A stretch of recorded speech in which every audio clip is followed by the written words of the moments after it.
the beginning, before stars were born and before planets spun in their quiet orbits, the universe was a sea of restless particles. They drifted, collided, and scattered like dust motes in a beam of light. At first glance, it seemed like chaos without direction, yet hidden in that chaos was an invisible sculptor. This sculptor was gravity. It was weaker than the push of your finger on a table, weaker than the static charge that clings a balloon to the wall, and weaker even than the faint magnetic whisper that guides a compass needle. Yet this weakness was deceptive, for unlike those other forces, gravity never turned off. It did not repel, it did not flicker, it did not cancel itself. It only attracted patiently, endlessly, until the dust gathered into worlds. On Earth, this sculptor sets the rhythm of every life and every movement. Our world's surface gravity measures 9.8 meters per second squared, which means that each second, a falling object rushes 9.8 meters faster. These words may sound like dry numbers, but they are the very metronome of existence. Imagine a raindrop. It leaves a cloud, accelerates at this constant rate, and splashes against your skin. Imagine the ocean, a weight of unimaginable mass pressing down, yet held in place because Earth's pull matches its restless tides. Imagine your own body, bones hardened and muscles toned precisely to support your weight against that invisible hand pressing you toward the ground. We rarely think of it because gravity does not shout. It does not glow like fire, nor spark like electricity. It does not sing in the frequencies of radio or shimmer in the colors of chemistry. It simply pulls. It pulls oceans into spherical bowls that we call planets. It pulls gases into fiery furnaces we call stars. It pulls our very breath back toward the soil each time we exhale, making sure the atmosphere hugs our world like a fragile blanket. Without it, the air would bleed into space, the oceans would disperse into icy mist, and Earth would be a naked stone drifting in silence. This silent sculptor is everywhere at once. When you toss a ball into the sky, it is gravity that answers with certainty, curving its path into an arc before returning it to your hand. When the moon circles overhead, it is locked in a delicate dance with Earth, each body falling toward the other, forever yet never touching. When tides rise and fall, they are the fingerprint of lunar gravity pulling at the fabric of our oceans. When your muscles ache after climbing a mountain, you are not just fighting your own fatigue. You are struggling against the constant command of Earth's 9.8. Yet gravity is more than just a downward tug. It defines possibility. The thickness of our air, the speed of a bird's wing beat, the blood pressure in your veins, the shape of mountains, even the balance of ecosystems, all rest upon this quiet constant. If it were stronger, clouds would cling lower, oceans would press heavier, and every step would feel like wading through invisible water. If it were weaker, air would thin, mountains would tower higher, and bodies like ours might grow tall and delicate. In a very real sense, gravity dictates the blueprint of life itself. Think for a moment of your heart. Each beat is a pump against the weight of gravity. Blood must be pushed upward through veins and arteries so that oxygen reaches your brain. If gravity were doubled, your heart would labor harder, and the delicate balance that keeps you conscious could fail. Think of a tree. Its trunk is designed as a pillar against weight. If the downward pull grew stronger, trees would not soar into the sky as they do now. They would crouch low, squat and sturdy, hugging the soil to resist collapse. The tallest redwoods would never have existed. The earth we know, with its sweeping forests and graceful animals, is built on a constant we barely notice yet utterly depend upon. And yet, for all its subtlety, gravity is cosmic in scope. It binds galaxies together, sculpting spiral arms that stretch for hundreds of thousands of light years. It bends light itself, pulling on photons that have no mass yet still curve around massive bodies. It anchors black holes, those silent abysses where gravity overwhelms everything, even the escape of light. The same hand that tethers your coffee mug to the table is the one that carves the grand arcs of galaxies. But here is the strange truth. Gravity is absurdly weak when measured against other forces of nature. Take a paperclip. With the faintest flick of a magnet, you can pull it upward, defying the pull of the entire Earth. Think of that. The combined mass of our planet, trillions upon trillions of tons, is being outmatched by a small sliver of magnetism you can hold in your hand. And yet, though weak, gravity is inescapable, because unlike other forces, it is cumulative. Every atom pulls, every grain of sand, every mountain, every ocean, all joining in the same direction. That is why Earth holds us. That is why stars ignite. That is why galaxies spin. This is why scientists call it the universal architect. The weakest, yet the most patient. The most silent, yet the most omnipresent. The architect that never sleeps. It is humbling to realize that the entire narrative of Earth, from the rise of continents to the fall of rain, from the birth of a child to the soaring of an eagle, is scripted upon this invisible canvas. But what if the sculptor worked with a heavier hand? What if the 9.8 that steadies our lives were not the same? What if Earth's surface gravity were stronger, bending our world toward a different destiny? Would our hearts endure? Would mountains crumble? Would life itself have taken shape at all? The question leads us forward into the thought experiment of a heavier Earth, where the silent sculptor presses harder, reshaping everything we know. Gravity is often described as a force, but it is more than that. It is a stage, a framework on which every motion plays out. Without it, there is no stage for the dance of planets, no boundaries to hold oceans in place, no reason for air to cling to soil. With it, there is structure, order, and continuity. You feel it not only in the downward tug on your muscles, but also in the way the world itself appears stable and reliable. Each step you take, each breath you draw, each glance you cast at the sky is framed by the unseen embrace of gravity. Imagine for a moment an ocean wave. The moon pulls on the water, raising tides that sweep across continents. Yet those tides would not exist without Earth's own pull to keep the water anchored. Imagine a mountain ridge. Its height is set not only by the upward thrust of tectonic plates, but by the downward command of gravity that erodes and limits. Imagine the very air.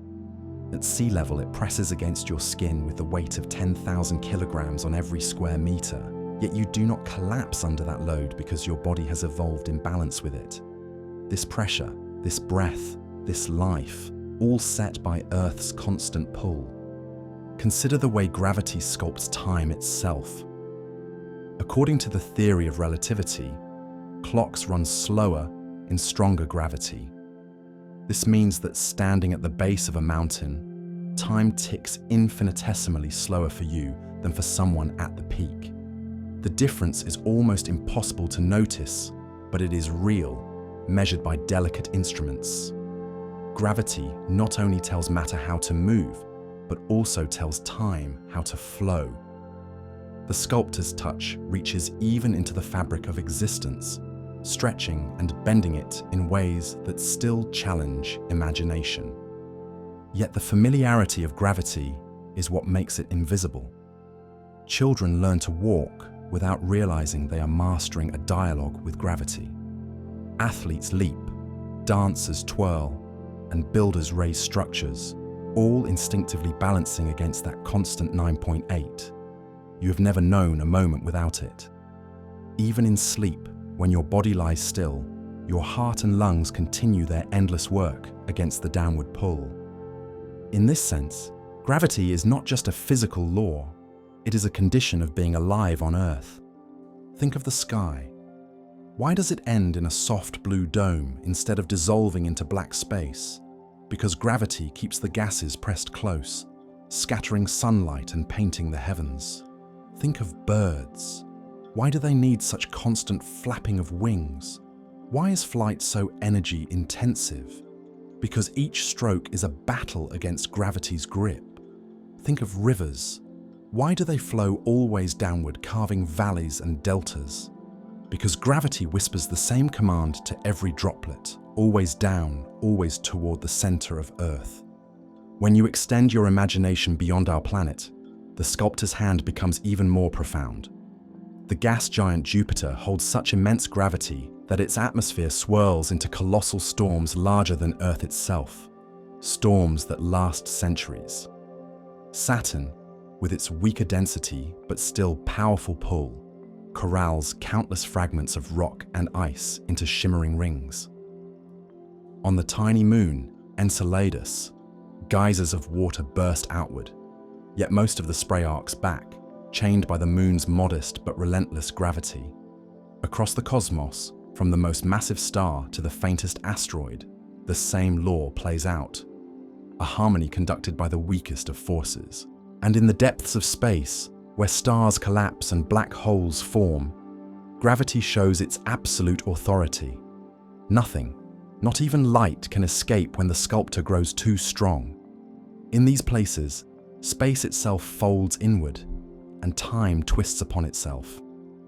Yet here on Earth, the same law manifests gently, softly pressing your feet to the ground and holding oceans in their basins.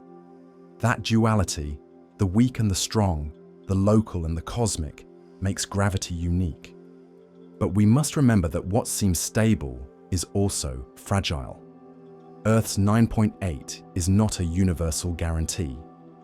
It is an outcome of our planet's mass, its radius, its density, and its history. Change any one of these, and the pull would be different. The thickness of our air would shift, the boiling point of water would change, the shapes of living creatures would alter, and even the course of evolution might be rewritten. Gravity is not merely a backdrop, it is the central character in the drama of worlds. What would it mean if this character were rewritten with a heavier hand? How would rain fall? How would forests grow? How would creatures walk if the downward pull were stronger? Would humans even exist? Or would life itself have taken a different path entirely? As we move deeper into this journey, we will leave behind the comfort of our familiar 9.8. We will imagine Earth with a stronger sculptor, a world where every weight doubles, where every heartbeat strains, and where every horizon bends under the burden of increased pull. To step into that world is to ask not only about physics, but about the very meaning of possibility. Gravity is silent, but silence can be deceiving. Imagine if it suddenly grew stronger, not with a roar or a flash, but with the same invisibility it already carries, only heavier. At first, you would notice it in your own body.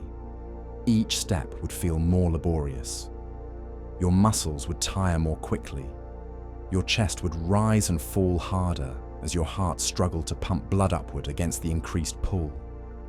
The simple act of standing would become an exertion, and running would feel like dragging invisible weights strapped to every limb. Gravity's increase would not arrive with spectacle, but with fatigue, aches, and quiet strain. Now picture the world outside yourself. The oceans would press more heavily upon their basins. Waves would crash with greater force. Rivers would flow with sharper descent, carving landscapes faster and more violently. Rainfall would sting harder, not because the drops grew larger, but because their fall carried greater momentum. The very sound of a storm would deepen as denser air vibrated with stronger collisions of molecules. The sculptor's hand would become firmer, chiseling the planet with more aggressive strokes. Even mountains would bow under this weight. On present Earth, the tallest peaks reach nearly 9 kilometers before the downward pull, and the limits of rock strength prevent further height. In a world with stronger gravity, mountains would crumble sooner, their summits eroded and dragged down until the planet's surface appeared smoother and more subdued. Valleys would deepen, cliffs would shear away, and the grand landscapes we know would be compressed into humbler forms. The drama of Everest would not exist. Instead, horizons would seem closer, the world more compressed, as if the planet itself had grown weary of holding against its own sculptor. But life adapts. It always does. Creatures born under stronger gravity would not be like us. They would grow shorter, thicker, sturdier. Bones would be denser, spines more compact, muscles layered in ways that support weight rather than favoring agility. Trees would no longer reach skyward with elegant height, but would hug the soil with wide trunks and low canopies. Insects might never achieve flight at all, their delicate wings incapable of lifting their heavier bodies through denser air. Birds, if they evolved, would flap furiously with stubby wings, their arcs shallow and brief.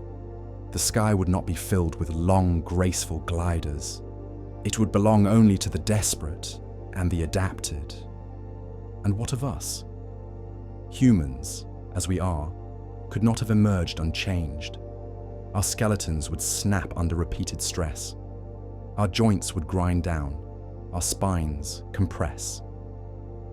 Generations might mold into squat, broad-bodied forms, with hearts powerful enough to fight constant downward pull. Our very sense of freedom, of movement, of lightness would vanish. Life would feel grounded not only in metaphor, but in literal burden. When you trace this line of thought further, the implications grow cosmic.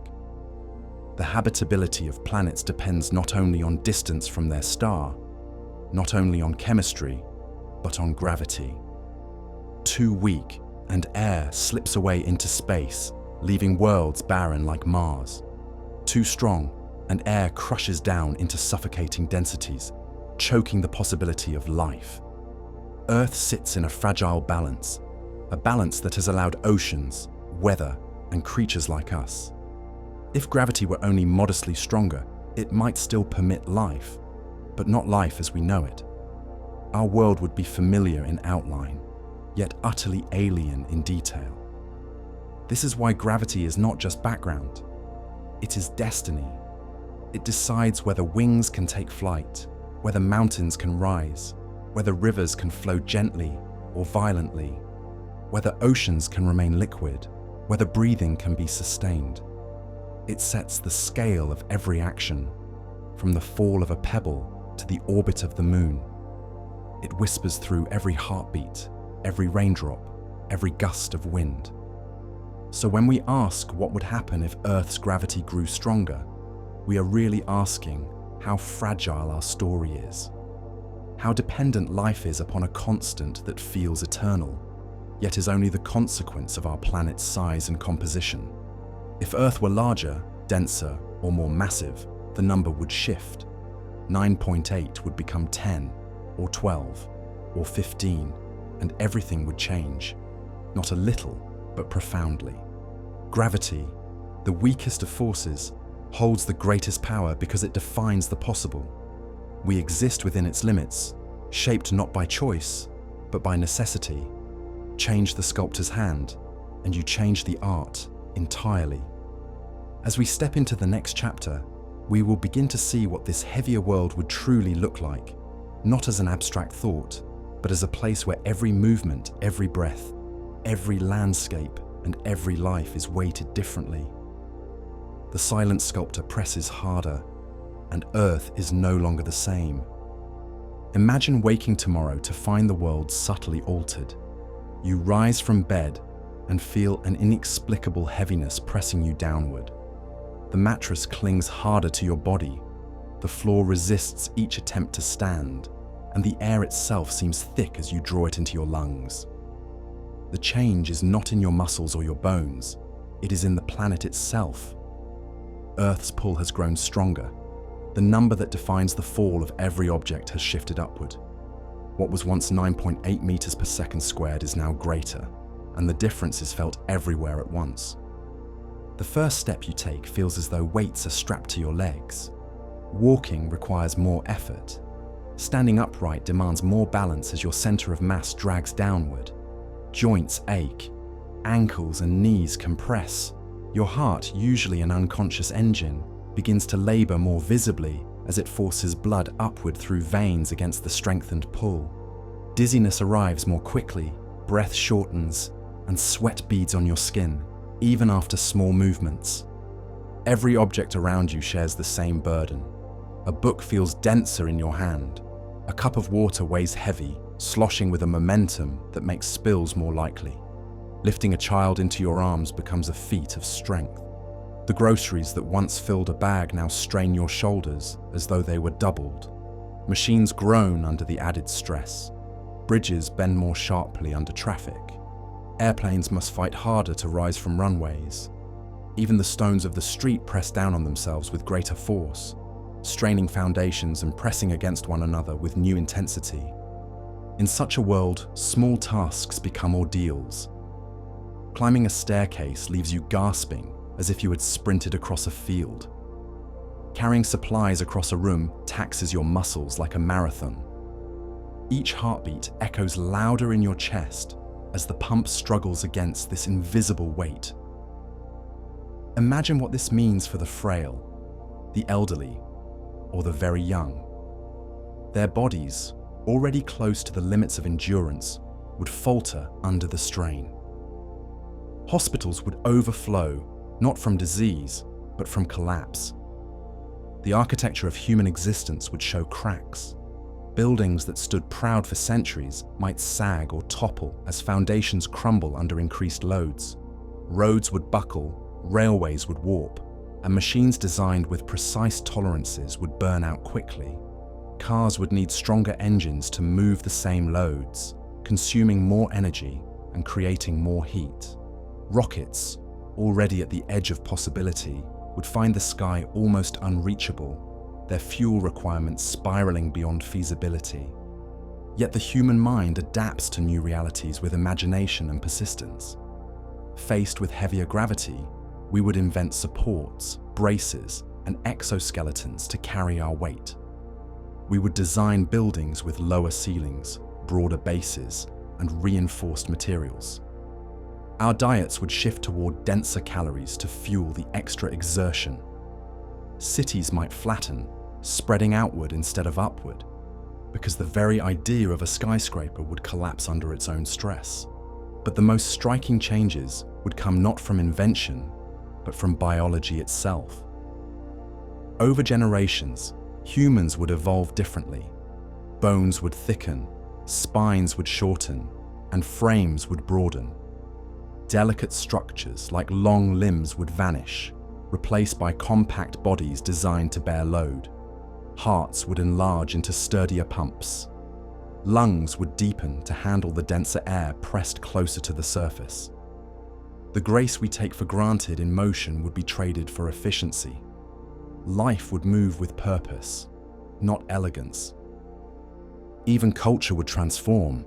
Sports that rely on leaping, sprinting, or agility would become impossible or unrecognizable. The high jump, the pole vault, the soaring arc of a basketball shot, all erased by a world where upward motion is costly and rare.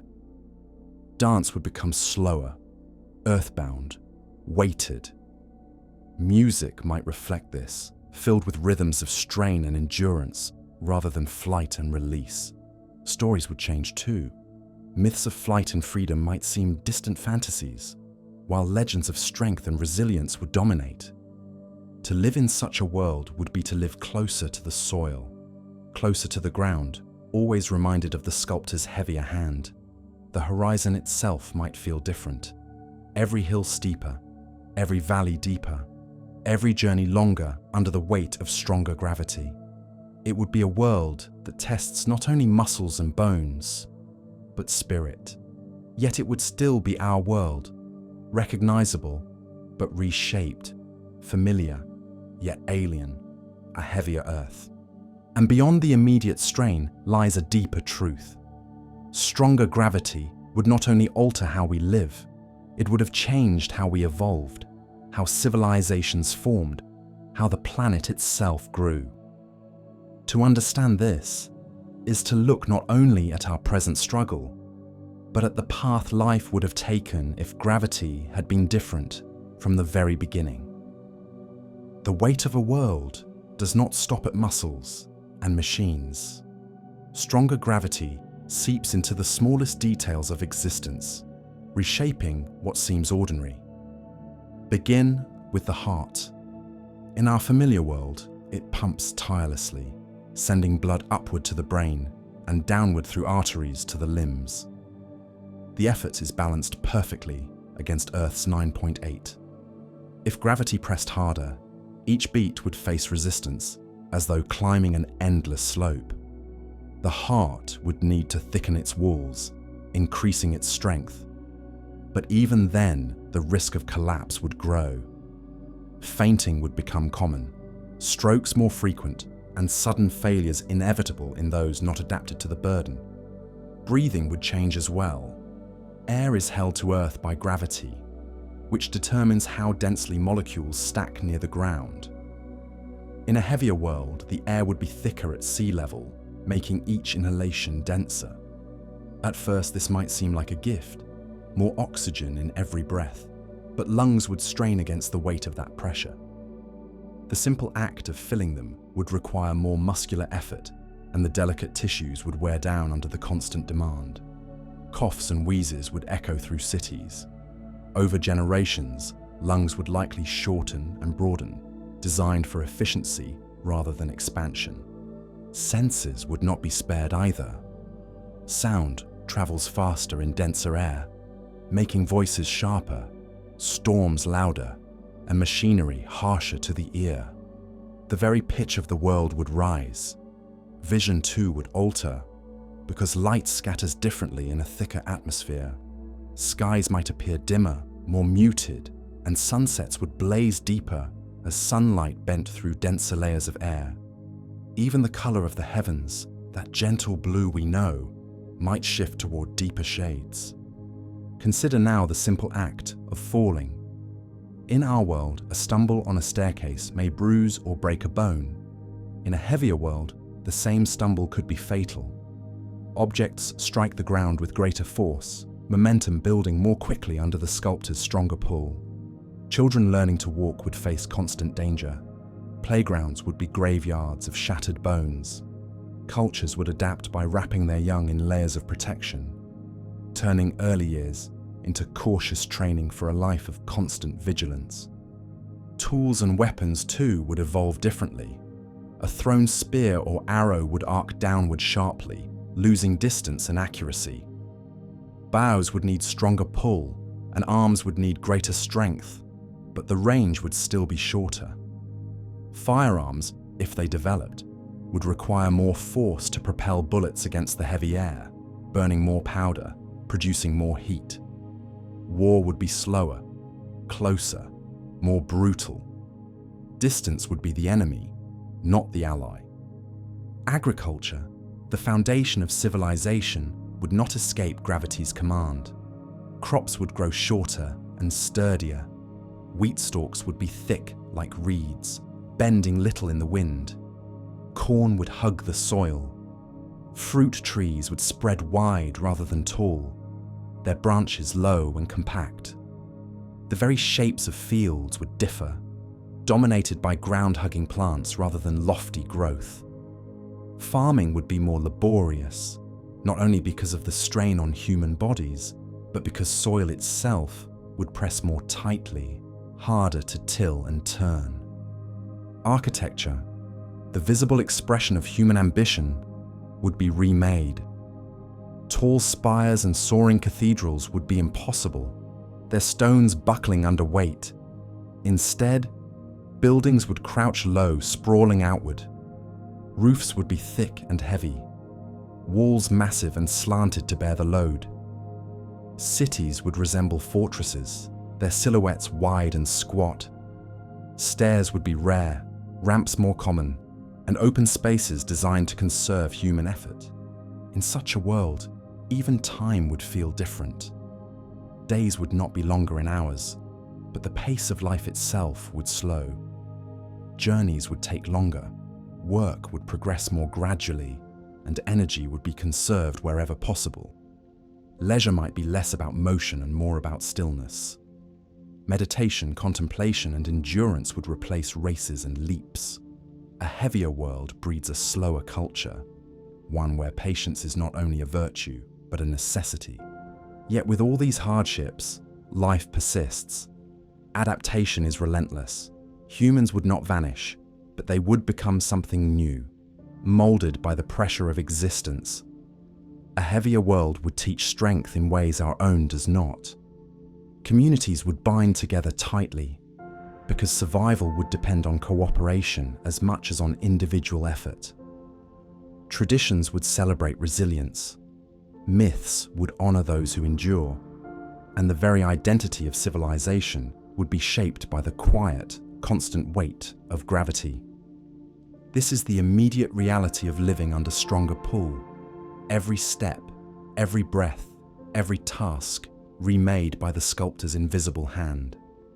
But beyond this present struggle lies a deeper history, one written not in days or years, but in millennia.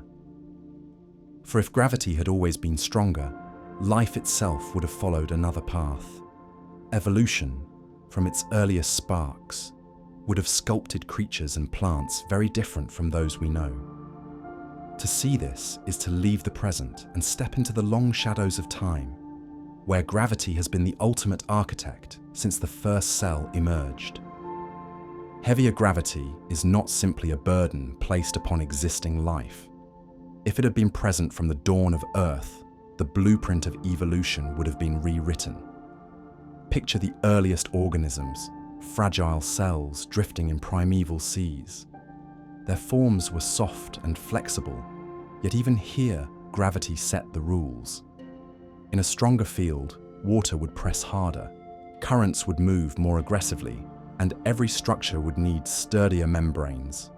The first cells might have evolved thicker walls, denser skeletons of protein, and stronger internal scaffolds just to resist collapse. Life would have begun its story already weighted by necessity. As multicellular creatures emerged, the difference would magnify. In our history, jellyfish and other delicate drifters thrived in buoyant oceans. In a heavier world, their fragile bodies would crumple under pressure, their motions stifled by denser water. Instead, creatures would become compact, armored, and squat. Fish would not glide long and slender, but would grow broad and muscular, hugging the seabed rather than soaring through open water. Fins would be short and powerful, built to maneuver against heavy currents rather than slice through with grace. The oceans themselves would appear alien, filled not with elegant swimmers, but with dense, sturdy shapes pressing close to the floor. On land, gravity's command would be even harsher. Insects, which rely on thin exoskeletons and the physics of small scales, would face strict limits. Their bodies would remain tiny, their legs thicker in proportion, their wings truncated. Many might never take flight at all, for the lift required would exceed their frail muscles. Birds, if they arose, would resemble none we know. Long wings would be useless under dense air and heavy bodies. Instead, wings would shrink into paddle-like appendages, useful for brief hops or glides from low perches. Flight, the symbol of freedom in our world, would be rare and costly, a fleeting advantage in a realm dominated by gravity. Mammals would be stockier too. Think of a deer on our Earth, light-footed and bounding across meadows. In a heavier world, such leaps would snap bones. Instead, deer-like creatures would move with short, deliberate steps, their limbs thick as columns.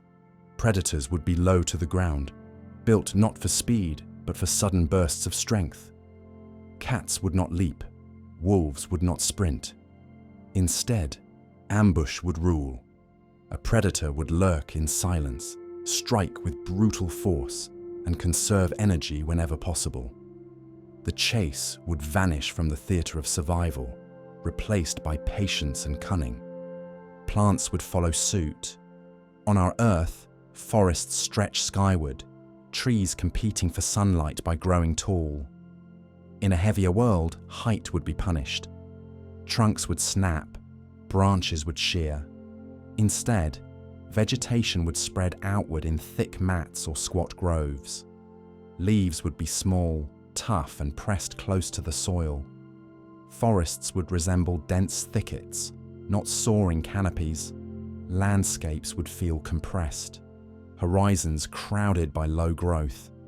The idea of climbing a tree, of gazing from lofty branches, would belong to fantasy. Even reproduction would bend under gravity's rules. Eggs laid by birds or reptiles might not survive if dropped from heights, forcing creatures to nest directly on the ground. Seeds would fall closer, spreading less widely, changing the geography of ecosystems. Evolution itself would be channeled by the constant pull, narrowing possibilities, rewarding sturdiness over elegance, efficiency over extravagance. And what of intelligence? Could thinking beings arise under such weight? Perhaps, but their forms would be unfamiliar. They would be shorter, broader, heavier of limb. Their hearts would pound like drums. Their lungs would be wide and compact. Their cultures would grow from necessity, shaped by the struggle to move, to breathe, to build. Their myths would not tell of soaring gods in the sky, but of grounded beings who endure, who resist, who carry the world upon their backs. This is the deeper story of a heavier Earth, not just a strain placed upon familiar creatures, but an entirely different path of possibility, a planet sculpted into sturdier shapes, where gravity itself becomes the master of design. Our own history, with its soaring birds and towering trees, would never have unfolded. Instead, life would hug the ground, civilizations would spread wide, and the dream of flight might never have been born. As we leave this thought behind, we are reminded of the delicacy of our own condition. Earth's 9.8 is not just a number. It is the quiet setting of the stage, the line drawn within which evolution paints. Shift that number upward, and the picture dissolves into another world, familiar in its oceans and skies, yet alien in every detail. The sculptor presses harder, and the story of life is retold. And so, we step forward into the next chapter, where evolution under stronger gravity reveals its full canvas. From the very beginning of life, gravity has been more than a backdrop. It has been a silent editor, striking lines from the script of evolution and underlining others with firm insistence. The shapes of creatures, the reach of plants, the balance of ecosystems, all of these have been negotiated under Earth's 9.8. To imagine this constant as heavier is to imagine a different story of life, one where every design is compact, every form sturdy, every reach shortened. Consider the first forests. On our Earth, plants grew upward in a race for sunlight, forming towering canopies that shaded the soil. In a world with stronger gravity, those trunks would snap under their own weight long before they reached such heights. The competition for light would shift from vertical to horizontal. Plants would spread outward with broad, low crowns. Leaves would thicken, veins would strengthen, and branches would grow closer to the ground. Forests would resemble dense groves, more like tangled thickets than cathedral-like woods. Walking through them would feel like moving under a heavy roof pressed close to the earth, a world of shadows and narrow passages. Grasses and shrubs would follow the same rule. Blades would be shorter, stems stouter, every structure reinforced to resist collapse.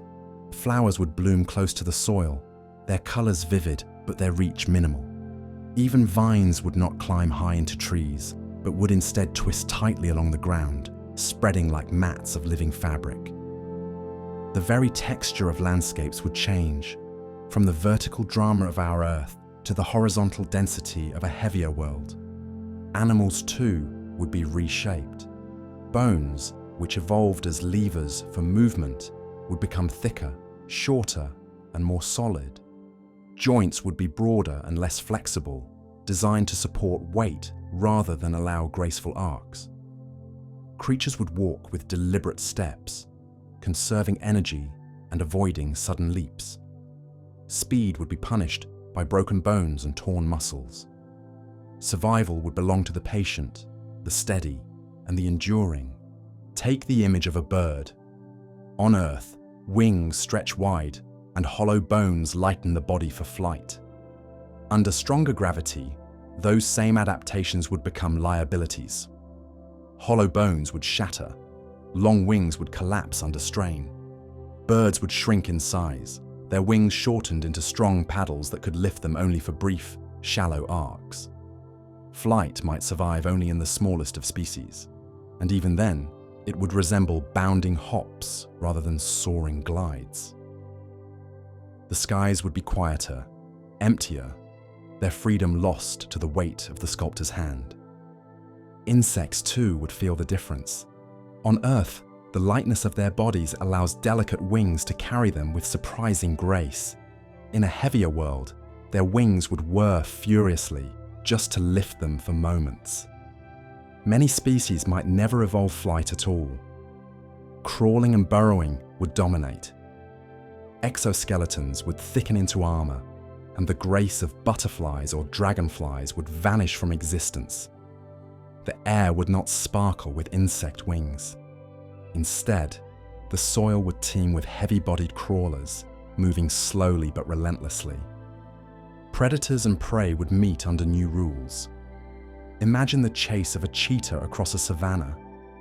In our world, speed is a weapon, acceleration a survival tactic. In a heavier world, that chase would never begin. The bones of a cheetah would snap under the strain of such force. Instead, predators would become ambushers, lurking close to the ground, striking only when prey passed within reach. Muscles would be built for sudden bursts of strength, not for long pursuit. Prey animals, in turn, would adapt with heavy armor, compact bodies, and herd formations that protect through numbers rather than speed. Survival would be a matter of endurance, not escape. Even the smallest creatures would reflect this truth. Rodents would burrow more often, building networks close to the soil where weight is supported by earth. Amphibians would grow stockier, their leaps shortened to small hops. Reptiles would crawl with heavier bellies pressed low, scales thickened against the press of denser air and heavier falls. Each adaptation would whisper the same story. In a heavier world, height and speed are punished, but strength and sturdiness are rewarded. This principle extends beyond form into behavior. Migrations would be shorter, for long journeys would demand impossible energy. Territories would shrink, ecosystems becoming more compact and localized.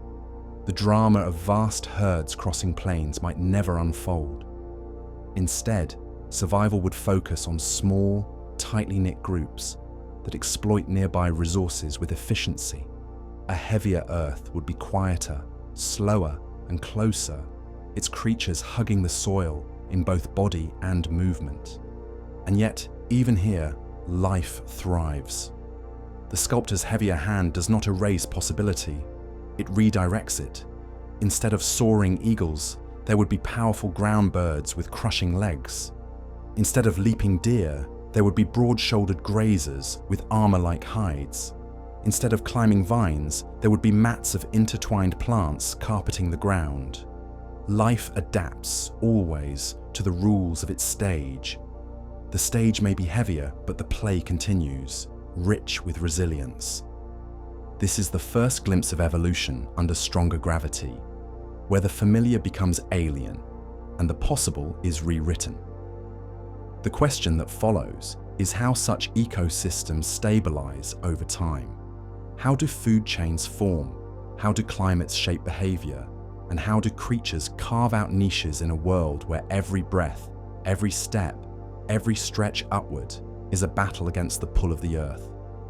Life under heavier gravity would not only look different, it would also feel different in every interaction between species. Imagine a predator approaching its prey. In our familiar world, the stalk might be followed by a burst of speed, a sprint across open ground, a leap to bring down the target. But in a heavier world, speed is too costly, and leaps are dangerous. Instead, predators would learn patience. They would wait in shadows, concealed in thickets of low vegetation, conserving energy until the exact moment to strike. The pounce would be short, brutal, and efficient. Teeth and claws would be heavier, jaws more powerful, and every strike would be designed to end a struggle quickly before exhaustion sets in. Prey, in turn, would adapt by strengthening defenses. Instead of depending on flight across open plains, animals would huddle together in compact groups. Herds would not sweep across continents, but would remain in smaller territories where food is sufficient and travel minimal. Armor would become common. Thick hides, bony plates, and dense muscle would protect against predators who must rely on strength rather than speed. The sight of a herd would resemble a wall of flesh, creatures crouched and resilient, moving slowly across a compressed landscape. The very structure of ecosystems would shift toward compactness. On our Earth, energy flows through vast migrations, birds traveling thousands of kilometers, whales moving across oceans, caribou crossing tundra. Under stronger gravity, those distances would collapse. Migration would be rare, perhaps limited to short seasonal shifts. Species would evolve to survive within narrow regions, deeply tied to local climates and plants. The richness of ecosystems would exist in patches rather than in sweeping networks. The world would feel divided into smaller, self-contained theaters of life. Plants would dictate much of this. Their low, dense growth would create thickets rather than canopies, leaving ecosystems dim and close to the soil. Grazers would feed not by stretching upward for leaves, but by pushing through mats of greenery. The shapes of teeth and jaws would change to grind tougher, fibrous plants pressed low against the earth. Pollination, too, would follow different paths. Without tall flowers swaying in the wind, pollen would travel shorter distances. Insects, already reduced in their flying ability, might crawl from bloom to bloom. Birds, unable to hover, would spread seeds through slow ground-based foraging. Rivers and lakes would become hubs of life. In denser gravity, water presses harder into its channels. Currents run more forcefully, and floods carve landscapes with sharper edges. Creatures would cluster near these sources, building entire food webs around rippling banks. Amphibians and fish would thrive in such environments, their bodies naturally buoyed by water, escaping for a time the burdens of weight. Land animals would depend on these watery regions for sustenance, forming societies around lakes and river valleys. Civilizations, if they arose, would find their roots in these basins as well, because food and water would be both plentiful and accessible. Even the climate would play its role in evolution. Denser air under stronger gravity holds more heat, distributing it differently across landscapes. Storms would be shorter in reach but sharper in violence, compact bursts of wind and rain that reshape local habitats. Creatures would adapt by sheltering in burrows, thickets, or caves, their instincts tuned to endure sudden violent weather rather than vast, slow-moving systems.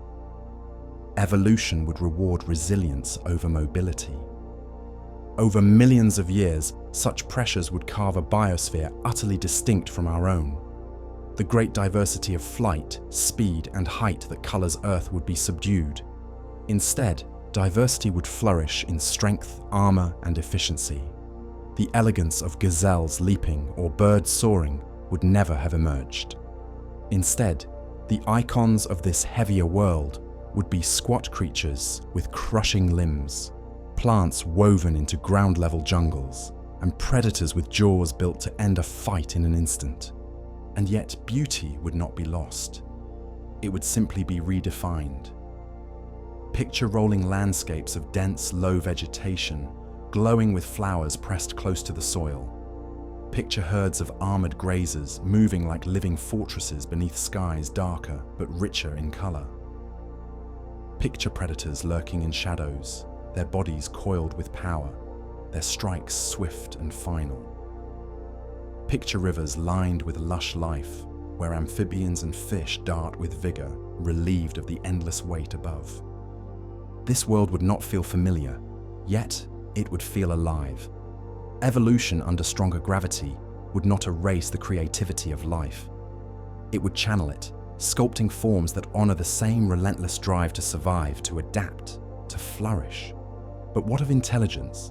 Could a creature burdened by such weight ever rise to build tools, to shape fire, to dream of stars? It is here that the question sharpens, for intelligence demands not only survival, but freedom. The freedom to use hands, to move beyond instinct, to imagine. In a heavier world, would that freedom be crushed, or would it find a way to emerge under the sculptor's stern gaze? Intelligence is not a single trait, but a tapestry woven from curiosity, communication, dexterity, and survival. On our Earth, it emerged from creatures who could stand upright, free their hands, and manipulate the world around them. Under stronger gravity, that path would be altered. To rise upright would be harder, perhaps impossible for long-limbed forms. Bodies would be short and broad, spines curved to support the load. Yet hands could still exist, perhaps emerging from creatures who moved close to the ground but used sturdy forelimbs to grasp, carry, and shape. Evolution does not require height for thought. It requires opportunity. Picture a thinking being in such a world. Its body is compact, its bones thick, its muscles layered. It stands lower to the soil than a human, perhaps no taller than the chest of one of us, yet wider, denser, more rooted. Its arms are strong, not for swinging but for lifting, dragging, and building. Its hands are broad with stubby fingers, but nimble enough to grip stone or weave fiber. Its head is large in proportion, but pressed forward slightly, neck muscles taut against the weight. Its eyes peer through dense air, colors muted but sharp in detail. This creature would not leap across fields or climb cliffs, but it would endure, and in endurance it would find intelligence. Such beings would build civilizations adapted to gravity's demands. Their homes would crouch low against the soil, roofs thick and slanted, walls reinforced with stone or packed earth. Towers would be impossible, but sprawling complexes would spread outward, labyrinths of chambers and passages that conserve energy and protect against storms. Roads would be broad and flat, carved into the ground rather than raised above it. Transport would move slowly, carried by beasts bred for strength, or by machines designed to grind steadily rather than race. The pace of civilization would be deliberate, heavy, and enduring. Their tools would reflect this nature. Bows and arrows might never appear, as their arcs would fall too sharply. Instead, hammers, blades, and crushing devices would dominate. Leverage, rather than speed, would be their guiding principle. Fire would still be mastered, spreading warmth and light in squat hearths. Metal would still be forged, though furnaces would be built low and deep. Wheels would roll, but slowly, pressed against roads that must be sturdy to bear their weight. The ingenuity of intelligence would remain, but its expression would be closer to the ground, closer to the soil, always mindful of gravity's authority. Even culture would bear the stamp of this sculptor. Myths would not celebrate flight, for flight would be an impossible dream. Instead, they would honor strength, endurance, and survival through storms. Heroes would not soar into skies, but would carry burdens, drag stones, endure trials of pressure and weight. Music might echo the rhythms of labor, deep drums and resonant voices carrying through dense air. Dance would be close to the earth, movements compact but powerful, each step thudding with the force of survival. Art might be carved in heavy relief, etched into stone or pressed into clay, tactile and grounded. And yet, despite these differences, the essence of intelligence would be familiar. The same spark that drove humans to paint caves and chart stars would burn here. They would look to their skies, dim and heavy though they may be, and wonder what lies beyond. They would chart the motions of their moons, measure the cycles of storms, and tell stories of creation. Gravity would not erase curiosity. It would anchor it. Their questions would be asked from a crouched posture, their eyes lifted with effort, but the longing to know would remain. The struggle to reach the stars, however, would be almost unimaginable. Rockets, if conceived, would need impossible energy to break free from a world where gravity presses more fiercely. Space might remain forever out of reach, the dream of other worlds locked beyond the pull of their sculptor. Yet perhaps this would not matter. Perhaps their focus would turn inward, mastering endurance, adapting to cycles of climate, exploring the depths of oceans where buoyancy relieves the burden. Their civilizations might flourish not in the heavens, but in resilience upon the soil and beneath the waves. This is the destiny of life under stronger gravity. It is not weaker, nor lesser, nor doomed. It is simply different. Evolution bends to its sculptor, shaping creatures and cultures that honor the rules of their world. The beings of such a planet would live closer to the soil, heavier in form, slower in pace, but no less alive and no less capable of thought. They would be a mirror to us, showing that intelligence is not the property of tall frames and soaring strides, but of minds that adapt, endure, and imagine. And so, the lesson of this imagined world circles back to our own. Earth's 9.8 has allowed us wings, leaps, heights, and speed. It has given us forests that touch the sky and creatures that dance across fields. A heavier hand would have denied us these, but it would have granted other possibilities, other beauties, other stories. Gravity defines what life can be. Change it, and evolution follows a new path, different but no less profound. With this, we step into the broader stage, beyond individual creatures and civilizations, to the very architecture of planets themselves. For gravity is not only the sculptor of bodies and lives, it is the builder of atmospheres, the engineer of oceans, the shaper of climates. To understand a heavier Earth fully, we must first understand how stronger gravity would reshape the very foundation of a planet. Planets are not accidents. They are built step by step, their shapes and atmospheres determined by gravity's slow but relentless work. Earth is no exception. Its oceans, its mountains, its very air are the outcome of a delicate balance between mass, distance, heat, and pressure. Stronger gravity would redraw this architecture from the core outward, altering not only the surface where we live, but the entire structure of the world itself. Begin with the atmosphere. On Earth as we know it, gravity holds gases close enough to maintain a breathable envelope, yet not so close that they collapse into crushing density. This balance is why nitrogen and oxygen hover above our soil in the right mixture, while lighter gases like hydrogen and helium escape into space. If Earth's pull were stronger, that balance would tip.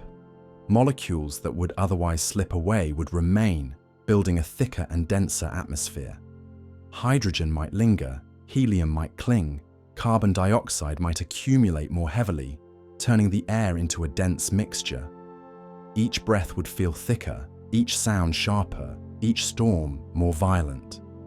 The ocean, too, would feel the sculptor's heavier hand. water weighs upon itself, pressing deeper at the bottom of seas.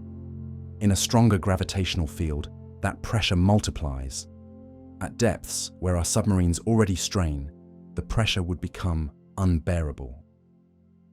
Life in the deep ocean would need to evolve bodies reinforced against crushing loads, their shapes compact and armored. The circulation of the oceans would also change.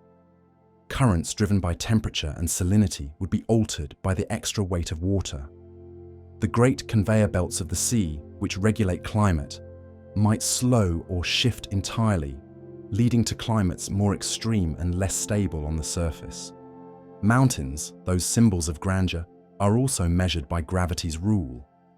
They rise because tectonic plates push upward, but they are limited by the weight of rock pulling down. On Earth as we know it, Everest climbs nearly 9 kilometers into the sky, the maximum height before gravity and erosion conspire to grind it down. In a stronger world, mountains would be stunted. Their slopes would crumble sooner. Their peaks would shear away under their own mass. The land would appear smoother, horizons less dramatic, the drama of towering peaks replaced by humbler ranges. Even rivers would flow differently. Gravity accelerates water downhill, carving valleys and deltas. With stronger pull, rivers would rush with greater speed, cutting channels deeper, flooding with more violence. Landscapes would erode faster, soils carried away in torrents. Civilizations that depend on rivers would find them both more fertile and more dangerous, their gifts arriving with sudden floods that could sweep entire settlements away. The very crust of Earth would shift. Plates move because of convection currents in the mantle, the slow rising and sinking of molten rock. Under heavier gravity, the mantle itself would be compressed, convection altered. Tectonic activity might become more violent, earthquakes sharper, volcanoes more explosive. Or in some scenarios, the crust might lock more tightly, slowing tectonic drift and freezing the dance of continents. Either path would reshape the character of the planet profoundly. And above all, the climate would change. A denser atmosphere would trap more heat, scattering sunlight differently and absorbing more infrared radiation. Greenhouse effects could amplify, turning Earth warmer and more humid. Winds would blow harder, storms forming with tighter spirals and heavier rains. The balance between land, sea, and sky would tilt, giving rise to climates less stable, more extreme, and perhaps more hostile to life as we know it. To imagine this heavier Earth is to imagine a planet where the very ground beneath your feet, the air you breathe, and the waters that sustain you all conspire to remind you of the sculptor's stronger hand. It would be a world still alive, still dynamic, still beautiful, but marked by intensity. A world where every landscape carries the imprint of pressure, every horizon bent by the constant pull. This is the architecture of planets under stronger gravity. Not merely a backdrop, but a reshaped stage, influencing everything from climate to geology to the rhythms of life itself. And as we turn to the landforms carved by this force, from mountains to rivers to plains, we begin to see how deeply the sculptor's hand presses into the face of the world. The hand of gravity does not stop at the broad strokes of atmosphere and ocean. It continues with finer chiseling, carving the surface of the world into forms that endure for ages or vanish in moments. In a heavier Earth, these carvings would be sharper, faster, and more unforgiving. Take erosion. On our Earth, wind and water wear down mountains grain by grain, carrying soil into rivers and eventually into the sea. Under stronger gravity, each drop of rain falls with more force, each river rushes with more energy, and each landslide crashes with greater violence. Valleys would deepen more quickly, cliffs would shear away in larger slabs, and coastlines would collapse into the surf more often. The lifespan of a landscape would shorten. A mountain range that might endure for tens of millions of years here could erode in half that time on a heavier planet. The world would appear younger and older at once, scarred with constant change, yet smoothed by relentless collapse. Rivers themselves would tell this story. In our familiar world, they meander, carving wide arcs through floodplains, bending lazily before they meet the sea. In a heavier world, rivers would be less forgiving. Their currents would be fierce, their channels cut deep and straight. The meanders would be carved into sharper angles, or in some cases not form at all, replaced by torrents that cut direct paths downhill. Floods would arrive with more suddenness, sweeping through valleys with walls of water heavier and faster than any human on Earth has ever known. Civilizations built near rivers, as so many of ours have been, would live with constant risk. The coastlines too would shift. Tides are already the signature of gravity, a whisper from the moon pulling at the seas. On a heavier Earth, the tides would remain, but the water pressing against the shore would have more weight. Waves would crash with brutal force, tearing cliffs apart more quickly, grinding rocks into sand with relentless speed. Beaches might vanish in generations, replaced by jagged coastlines scarred by constant assault. The romance of gentle shores would give way to the drama of violent surf. Even deserts would change. Sand dunes are shaped by wind, their forms a dance of grains lifted and dropped. In denser air under stronger gravity, dunes would shift differently. Grains would settle faster, building shorter, sharper ridges rather than sweeping arcs. Storms would whip sand with greater violence, but the particles would fall quickly, piling into compact hills. The desert landscape would look harsher, less graceful, more angular, as if gravity had pressed its thumbprint into the very texture of the soil. Mountains, rivers, coastlines, and deserts are not isolated. They feed into each other, and all are shaped by gravity. In a heavier world, the chain of influence would accelerate. Mountains would crumble, their debris feeding rivers. Rivers would carve deeper valleys, delivering sediments to coasts.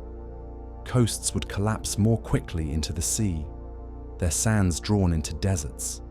The cycle would spin faster, the landscapes renewing themselves not over tens of millions of years, but over shorter spans. A geologist living in such a world might witness in a lifetime the kind of changes that take epochs on Earth.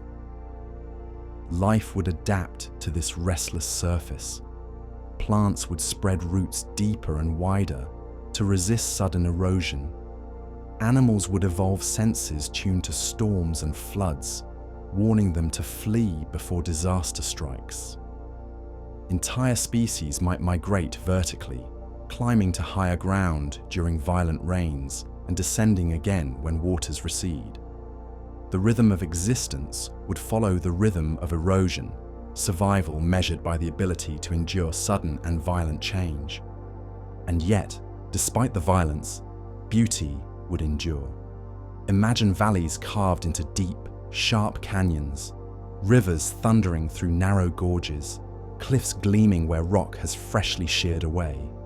Imagine deserts of angular dunes stretching under skies darkened by thick air, coastlines roaring with surf that never rests. The world would be raw, dramatic, and ever-changing, a planet whose surface never allows complacency. This is the signature of stronger gravity at the scale of landscapes. The sculptor's hand, heavier now, does not merely press down. It accelerates change, turning the slow drift of geology into a more immediate drama. A heavier Earth would be a planet in constant motion, reshaping itself again and again under the weight of its own invisible architect. And yet, the story does not stop at landscapes. For climate itself is the great backdrop of life, and climate too bends under gravity's command. Denser air, heavier storms, altered circulation. These would change not only the land, but the weather that sculpts it daily. To see the full picture, we must look upward, into skies thickened by the sculptor's heavier hand. The sky above a heavier Earth would never look the same. Gravity holds air close, and when that grip is stronger, the entire character of the atmosphere changes. At sea level, the pressure would be immense, layers of molecules packed more tightly together. Each breath would fill the lungs with denser oxygen and nitrogen, but drawing it in would feel like drinking water through a thick straw. Breathing would become work, not ease, and over generations lungs would evolve wider and stronger to cope with the burden. Sound would carry differently too.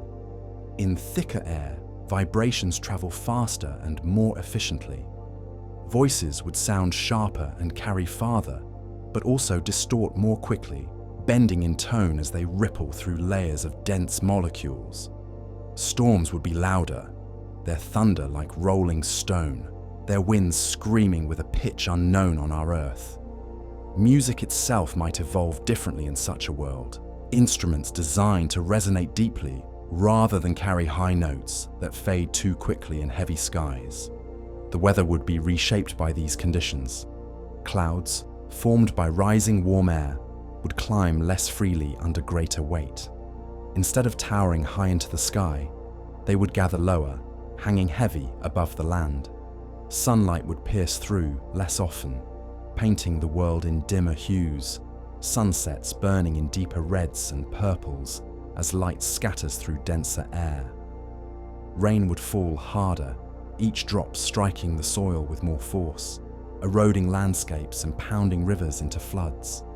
Storms would be shorter in reach, but more intense in violence. Instead of sprawling systems that wander across continents, storms in a heavier world would tighten into compact spirals. Their winds would twist with frightening speed, their rains would drown valleys in hours, and lightning would crackle through skies more heavily charged by compressed air. Entire regions could be remade in a single night. Forests flattened, rivers swollen, coastlines ripped away. Civilizations would live with the constant knowledge that weather is not gentle background, but a sudden and immediate force. The climate as a whole would tilt toward extremes. Denser air traps more heat, scattering it unevenly across the globe. Warm regions would swelter, humidity pressing into lungs like a second skin. Cold regions would grow harsher too, the thick air carrying away heat faster, chilling bodies more quickly. The balance of seasons would be sharper, transitions abrupt, as if the planet itself could not soften the weight of change. These atmospheric differences would ripple into daily life. Fire would burn differently, flames shorter and hotter in the thick air. Flight, already difficult for creatures, would be nearly impossible for machines. Airplanes would need wings many times stronger, engines burning vast amounts of fuel just to rise for moments before the weight of atmosphere dragged them back. Balloons and airships would sag, their lift muted by the pressure above them.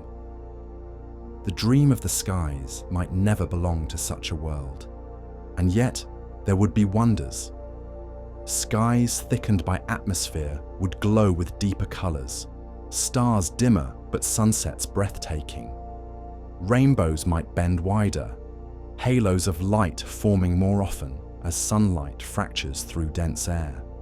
Thunder would echo across valleys with a force that shakes the ground, storms becoming not just weather but spectacle. Beauty would survive, as it always does, though shaped by the hand of the sculptor pressing harder upon the stage. This is the atmosphere of a heavier Earth, dense, violent, and alive. It is the ceiling of the planet's architecture, a roof pressed close and heavy, influencing every breath, every sound, every storm. And as we step from landscapes into skies, we see more clearly that gravity is not merely a downward pull. It is the architect of worlds, setting the limits of air, sea, and land, and through them, setting the limits of life itself.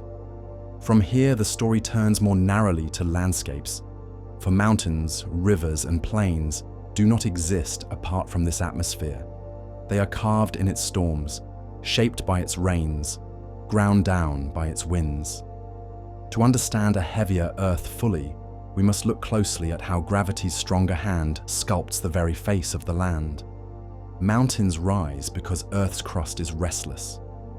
Plates collide, crust folds upward, and molten rock pushes toward the surface. But mountains also fall, eroded by rain, worn down by rivers, and dragged constantly toward the planet's core. On our Earth, this struggle produces peaks like Everest, reaching nearly 9 kilometers before gravity and erosion impose their limit. In a heavier world, that limit would be lower. Rock is strong, but not infinitely strong. Under stronger gravity, its own weight would pull it apart. Slopes would crumble more easily. Cliffs would collapse more often, and mountains would never tower into the sky as they do here. The drama of tall ranges would be replaced by stunted ridges and modest peaks. For those who lived in such a world, the horizon would look closer. Valleys would appear deeper by contrast, but peaks would rise only so high before breaking. The romance of snow-capped giants piercing the clouds would not exist. Instead, the land would feel compressed, as though the very planet pressed its landscapes closer to its heart. Yet what was lost in height might be gained in raw intensity.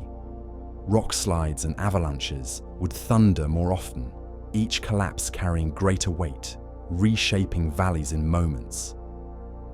Travelers would tread carefully, for the mountains would not be monuments of permanence, but shifting piles of stone under constant strain. Rivers would flow differently too. Gravity commands water to run downhill, and with stronger pull, that command would be absolute. Streams would carve sharper channels, digging deeper into the earth with relentless force. Floods would arrive suddenly, walls of water surging through valleys, tearing forests from their roots. Meanders would shorten, cut off by currents too strong to wander lazily across plains. Instead, rivers would follow direct, forceful paths, like blades slicing into the surface. The world would be crisscrossed with canyons and gorges, landscapes of dramatic depth rather than gentle flow.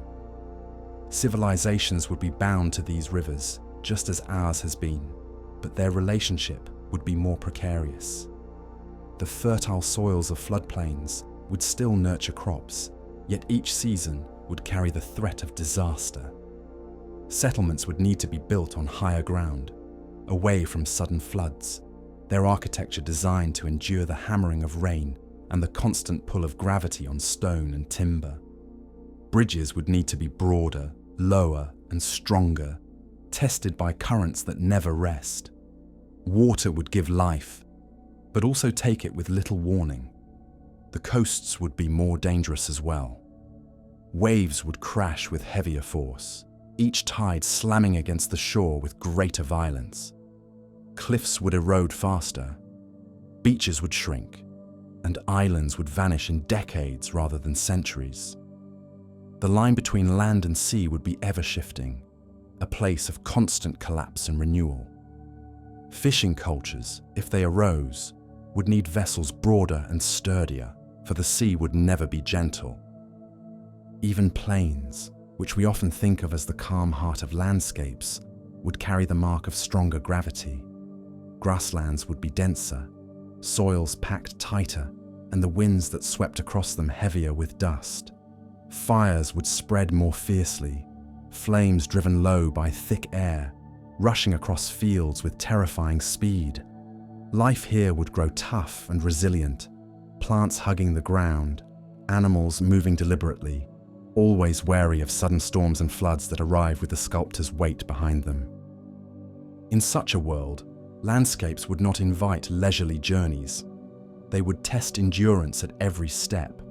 Mountains would block paths with landslides, rivers would surge with unstoppable force, and coasts would collapse without warning. The land would never seem still, never safe, never tamed.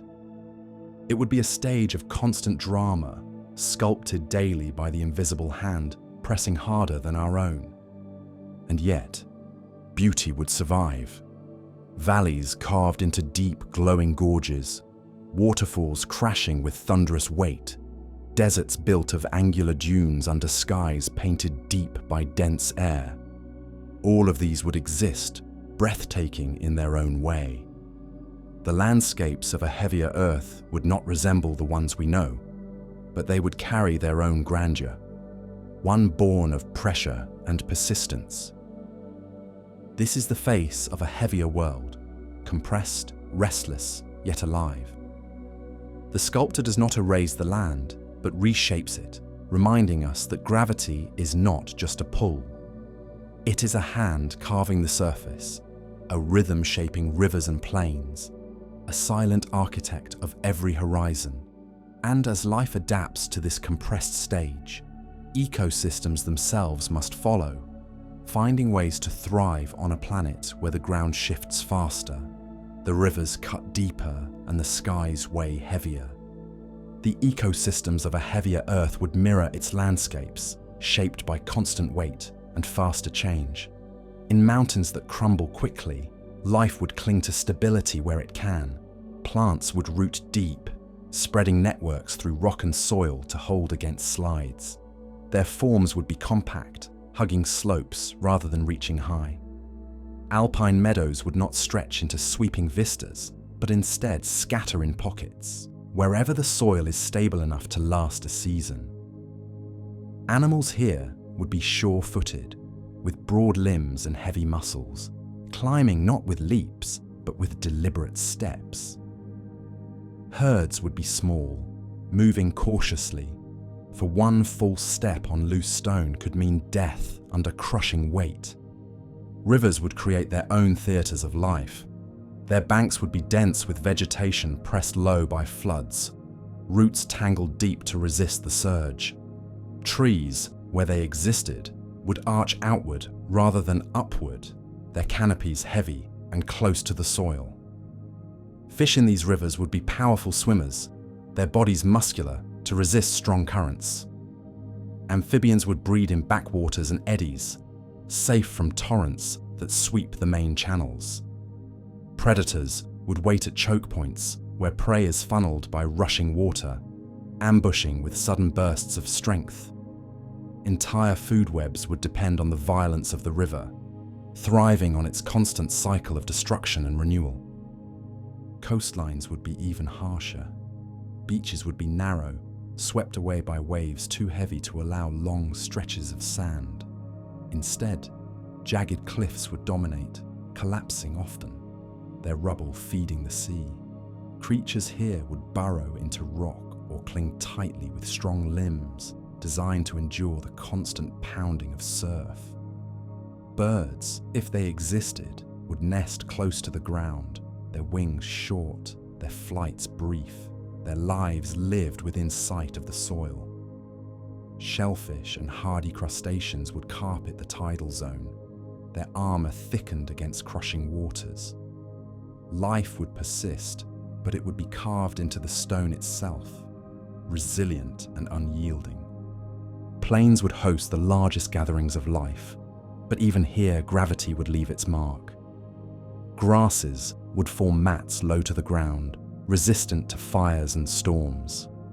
Herds of grazers would move slowly, their bodies armored, their steps heavy. Predators would not chase across open fields, but would wait in ambush, striking at the edge of herds. The drama of the chase, so central to our savannas, would vanish. In its place would be the slow, tense rhythm of endurance and sudden violence. Deserts would carry a different harshness. Dunes would be shorter and steeper, winds pressing sand into dense ridges. Plants would burrow underground, their stems hidden, their leaves small and thick. Animals would be nocturnal, moving under cooler skies to conserve energy. Burrowing would dominate, creatures carving tunnels to escape heat and pressure. Surface life would be rare and fleeting, appearing only after storms that briefly bring water before vanishing again. In every ecosystem, adaptation would mean embracing gravity rather than resisting it. Flight would be rare, leaps would be dangerous, and height would be costly. Life would spread wide, root deep, and cling close to the soil. Diversity would not vanish, but it would be shaped into sturdier, denser, more grounded forms. The grace of soaring birds and leaping antelopes would not exist, but in their place would be resilience, herds of armored grazers, forests of low canopies, rivers filled with muscular swimmers, coasts carpeted with shell and stone. Civilizations that emerged in such ecosystems would learn caution. Their food sources would be stable but localized, their settlements tied tightly to rivers and coasts. Their myths and traditions would celebrate endurance, not freedom. Mountains would be feared as dangerous lands of collapse, rivers revered as both givers and destroyers of life, and coasts worshipped as edges of power. Culture itself would bend under gravity's rules, just as plants and animals do. This is how ecosystems would breathe and adapt on a heavier Earth, slower, sturdier, more patient, yet filled with life. Gravity would not erase complexity, it would redirect it, grounding every form and every rhythm more tightly to the soil. And yet, behind this adaptation lies a deeper truth. Even landscapes themselves would not remain fixed. In a heavier world, the sculptor's hand would erase and redraw them faster than memory, creating a planet where nothing stands still for long. In a heavier world, permanence would be an illusion. Mountains would crumble faster, rivers would change course more often, and coastlines would collapse within a few generations. For people living in such a place, memory itself would struggle to keep up with the changing face of the land. A valley remembered in a story might already be carved deeper, its forests swept away by floods. A coastline marked in maps might no longer exist, claimed by the relentless surf. Children would grow up hearing tales of landscapes that vanished before they were born, and each generation would learn to expect that the world is never fixed. This constant reshaping would leave its mark on culture. Architecture would be temporary, designed to withstand collapse, but also to be rebuilt quickly when the land changed. Stone monuments would sink or fall, so people might turn to carving into bedrock, where only the densest material resists the sculptor's hand. Roads would be short-lived, washed away by floods or broken by landslides, instead of vast networks spanning continents. Settlements might remain isolated, connected by routes constantly redrawn by shifting terrain. Civilization would learn to move with the land rather than against it. Even the idea of beauty would shift. On our Earth, we often seek permanence in towering peaks and ancient forests. In a heavier world, beauty would be found in transience. A waterfall that appears for a season, a canyon carved deeper after a flood, a coastline reshaped into new cliffs. These would be moments of wonder. People would gather to witness the world remake itself, to see the sculptor's hand at work, and they would carry those memories into song and story. Instead of revering what endures, they would celebrate what changes, knowing that change is the only constant. Religion and myth might mirror this truth. Deities would not be imagined as timeless and unchanging, but as forces of collapse and renewal. Rivers would be worshipped not only as givers of life, but as destroyers of land. Mountains would be feared as fragile giants destined to fall. Storms would be seen as messages from the heavens, reminders that nothing stands against the sculptor's will. In such a world, belief systems would grow from humility, teaching that survival comes not from mastery of nature, but from harmony with its constant weight and motion. And yet, there would be resilience. People would learn to see opportunity in collapse. When cliffs fall, new stone is exposed for building. When rivers shift, new fertile soils appear in floodplains. When coastlines crumble, fresh resources are revealed from the sea. Life would adapt not only biologically, but socially, turning destruction into renewal, finding patterns in the chaos of a world always remade. Children would grow strong in such conditions, their bodies shaped by constant labor, their minds sharpened by unpredictability. Games would not be about soaring leaps or races, but about endurance, strength, and cleverness in adapting to new challenges.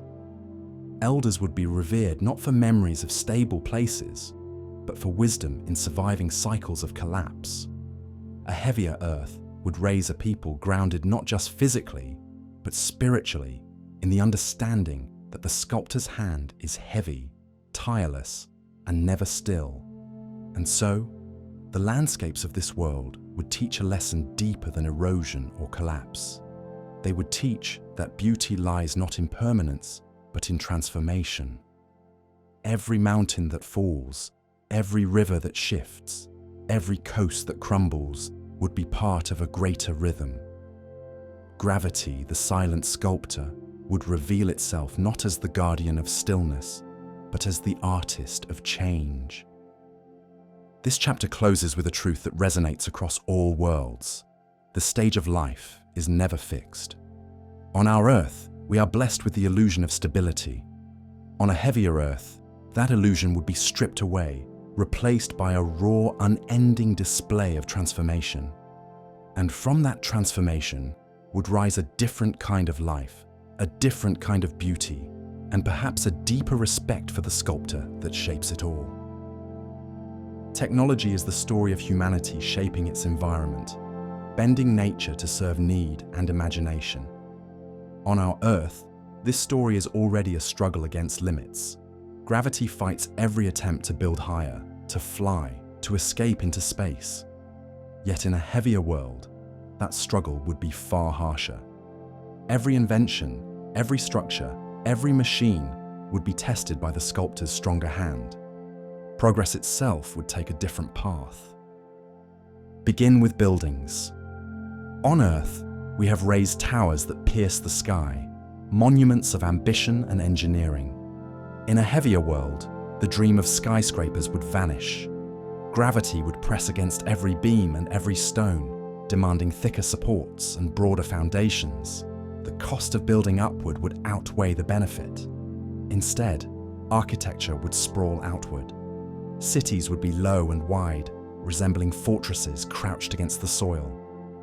Roofs would be slanted and heavy, walls thick and dense. Doorways would be lower, ceilings closer, stairways replaced by ramps. The silhouette of civilization would not be vertical, but horizontal, a patchwork of compact structures braced against collapse. Transportation would face even harsher limits. Carts and wagons would creak under doubled weight, requiring stronger animals to pull them. Beasts of burden would evolve or be bred with squat bodies and massive muscles, capable of enduring loads that would break our horses and oxen. Roads would be reinforced with stone and packed earth to bear the strain. But even then, travel would be slower. Journeys that take days on our Earth might take weeks in a heavier world, not because of distance, but because of effort. The challenge of flight would be nearly insurmountable. Airplanes as we know them depend on lift generated by long wings slicing through air at high speed. Under stronger gravity, those wings would need to be far larger, the engines far more powerful, and the fuel far greater in volume. The energy cost would soar beyond practicality. Flight might survive only in the smallest of machines, used rarely and at great expense. Air travel, the great connector of continents, would remain a dream or a luxury for the wealthiest few. Balloons and airships too would struggle, for the denser atmosphere would not provide enough lift to offset the increased weight. The sky, in such a world, would belong not to humans, but to storms and clouds. Even simple machines would wear faster. Wheels would grind under heavier loads, axles snapping more often. Bridges would sag and fail sooner, their arches forced to bear greater stress. Tools would need to be heavier and stronger, forged from dense metals, their handles thickened against constant strain. The cost of energy would rise across all endeavors, for more power would be needed to move the same weight, to lift the same stone, to spin the same wheel. Civilization would burn more fuel, consume more calories, demand more effort from both bodies and machines. Yet necessity breeds invention. Engineers in such a world would focus not on height or speed, but on strength and durability. Exoskeletons, frames designed to carry weight, might appear far earlier in history. Harnesses of wood, bronze, or steel would be strapped to bodies, spreading the burden across limbs, allowing laborers to lift loads that would otherwise crush them. Pulley systems and counterweights would become central to daily life, not just tools of builders, but instruments used in households, markets, and farms. The culture of engineering would not celebrate elegance, but resilience. Civilizations would cluster tightly, because long-distance travel is costly. Trade would still exist, but goods would move slowly, carried on heavy wagons or barges forced to fight strong currents. Roads would not stretch across continents but link clusters of towns. Empires might be smaller, their borders limited not by ambition, but by the sheer effort required to extend control. Communication would be slower, and cultures might remain more isolated, developing unique technologies suited to their immediate landscapes. The dream of space would be almost impossible. Rockets already strain against Earth's gravity, requiring enormous amounts of fuel to lift small payloads. In a heavier world, the fuel required would rise beyond reason. Even if launched, rockets would struggle through thicker air, burning energy at a rate that would cripple their ascent. Perhaps only the most advanced civilizations, wielding near limitless energy, could hope to breach the sky. More likely, the stars would remain distant lights, unreachable forever. Technology in a heavier world then would follow a path of grounded resilience. Cities would sprawl wide, machines would be built heavy, transportation would be slow, and flight would be rare. The culture of invention would celebrate not reaching higher or moving faster, but surviving the sculptor's weight with ingenuity and endurance. This does not mean civilization would be poorer in spirit. It would simply be different, honoring strength and patience, where our own honors ambition and speed. As we step deeper into this vision, the question grows sharper. How would such a civilization endure the pressures of atmosphere and weather, forces already fierce on Earth, but magnified by the sculptor's heavier hand?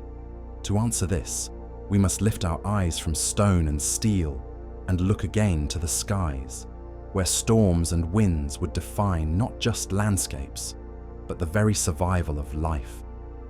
In a heavier world, the strain on technology would be relentless, and the smallest details of daily life would reflect that struggle. Tools would break more easily, carts would wear down faster, and the very act of farming would demand new methods. On our Earth, a plow can be pulled through soil with the strength of an ox. But in a world where soil is packed tighter under stronger gravity, breaking it apart would require far greater effort. Farmers would turn to heavier blades, sharper points, and teams of animals bred for immense strength. Agriculture itself might progress more slowly, constrained not by knowledge, but by energy. The same would be true for construction. Raising a single stone into place would be far more demanding, the weight magnified by gravity's grip. In our history, civilizations built monuments of astonishing size, from the pyramids to cathedrals to skyscrapers. In a heavier world, monuments would be fewer and closer to the ground. Structures would be built for function, not height, and artistry would shift to carvings, reliefs, and intricate details pressed into dense materials. Beauty would be found not in towering silhouettes against the sky, but in patterns, textures, and strength etched into surfaces that resist collapse. Transportation would adapt slowly but decisively. Waterways would become the arteries of trade, for rivers and seas relieve some of the burden of weight. Barges and ships, broad and low, would carry goods along coasts and through valleys. On land, wheels would be thicker, axles reinforced, and wagons smaller, each designed to distribute loads over compact frames. Rail systems might eventually emerge, but the engines pulling them would need to burn more fuel, producing louder, harsher machines. Travel would always be slower, heavier, and more deliberate, turning distance itself into a formidable obstacle. Energy would be the lifeblood of this civilization. In our world, fire was enough to drive early progress, and later coal, oil, and electricity expanded our reach. In a heavier world, the demand for energy would be far greater from the beginning. Fires would burn hotter in denser air but consume fuel faster. Engines would be pushed harder, their lifespans shortened by strain. Every industry would hunger for more power, forcing societies to turn quickly to rivers, winds, and tides for energy. Water wheels would be massive, harnessing the stronger currents of rivers. Windmills would turn with ferocious force in denser air, their blades thick and reinforced. Energy systems that are marginal for us might be vital in such a world, adopted early as survival tools. The human body itself would become a central part of technology. Laborers would wear braces and harnesses to spread loads, early versions of exoskeletons crafted from wood, bone, or metal. Over time, true powered frames might emerge, designed to lift, carry, and build in ways the body alone could not. These machines would be essential, not luxuries, because gravity would grind down unassisted workers long before their tasks were done. Technology and biology would merge, not for convenience, but out of necessity. Communication would face subtler challenges. Signals and sounds would carry farther in dense air, but movement across land would be slow. Empires might rely on runners or riders only for short distances, turning instead to signal fires, drums, or other acoustic methods that travel reliably through thick atmosphere. Written language might spread more slowly, as roads are harder to maintain and transport is costly. Local cultures would grow distinct, isolated by gravity's barriers, their technologies diverging in unique and inventive ways. The dream of exploration would be shaped differently. Climbing mountains would be nearly impossible beyond modest heights, and crossing deserts or rivers would be a test of survival. Great expeditions might remain rare, stories of immense risk told for generations. The map of the world would be filled more slowly, each region a treasure discovered through patience and endurance. Curiosity would still drive exploration, but every step outward would come at a greater cost. And yet, despite these challenges, ingenuity would flourish. Tools would be built heavier, machines more durable, energy harvested more aggressively, and societies adapted to endure weight. Technology would not soar toward the sky, but would burrow deep into the soil and water, finding stability in gravity's embrace.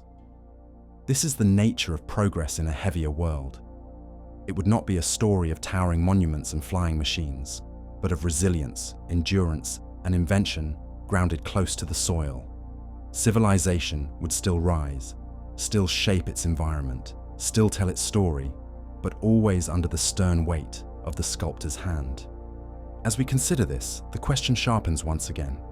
How would weather itself, driven by this denser atmosphere and stronger pull, shape not only technology, but survival? The answer lies in the storms of such a planet, compact but violent, where the skies themselves become both a resource and a threat. In a heavier world, weather would not simply be an inconvenience. It would be a constant trial, a test of endurance that shaped every tool and every settlement. The denser atmosphere would press storms into tighter spirals, compacting their energy and unleashing it with frightening force. Winds would roar like avalanches, their weight smashing into walls and roofs. Rain would fall like volleys of stones, hammering the soil, carving gullies, and collapsing weaker structures. To survive in such conditions, technology would have to evolve as a shield, as much as a tool. Homes would crouch against the soil, their roofs slanted and heavy, built to withstand the pounding of storms.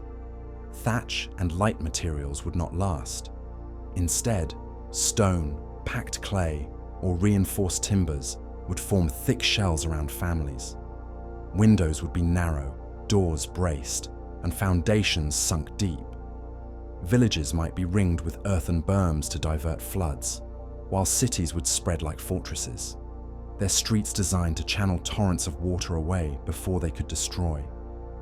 The architecture of this world would not celebrate openness, but survival. Every line a defense against the skies. Technology for weather would be woven into daily life. Farmers would craft drainage systems broad and deep, guiding rain away from fields before it stripped soil bare. Mills powered by rushing floods would harness the same violence that threatened them, turning disaster into energy. Boats would be broad and heavy, their hulls built to ride waves that crash with the weight of stone. Clothing itself would be designed for storms, layered and reinforced, shielding bodies from the force of rain and wind. Communication would be challenged by weather's fury. On our Earth, ships and riders carried messages through storms with difficulty. In a heavier world, storms would stop travel entirely, isolating communities for weeks. To endure, societies would develop resilient communication methods. Signal towers flashing fire or mirrors between ridges, drums booming across valleys, horns blasting through dense air. Information would not flow easily, but it would flow creatively, carried by sound and light when bodies could not endure the journey. War, too, would be shaped by weather. In our history, campaigns have been lost to storms and floods. In a heavier world, entire wars might be defined by them. Armies would move slowly, their supplies bogged by rain, their camps battered by winds. Sieges would be rare, for walls and fortresses would already be built to withstand the worst of storms. Battles might be delayed for entire seasons, fought only when weather allowed movement. Commanders would study the skies as carefully as they studied maps, for in this world, the atmosphere itself would be the greatest adversary. And then there is the sky as frontier. On Earth, humanity eventually reached upward, building balloons, gliders, airplanes, and rockets. In a heavier world, this dream would be nearly impossible. The atmosphere, dense and heavy, would swallow flight. Wings would need to be massive, engines impossibly strong, fuel reserves vast beyond reason. Even if machines rose, storms would batter them from the air, shredding wings and sending them crashing to the soil. Only the bravest or the most desperate would attempt such journeys. Space, too, would remain a dream. Rockets already require immense energy to break free from Earth's pull. In a heavier world, the requirement would climb beyond reach. Civilization might develop advanced technology, might even master energy itself, but the sky would remain closed. The stars would shine above, dimmed by dense air, unreachable forever. The imagination of such a world would turn inward, toward the soil, the rivers, and the seas, rather than outward into the cosmos.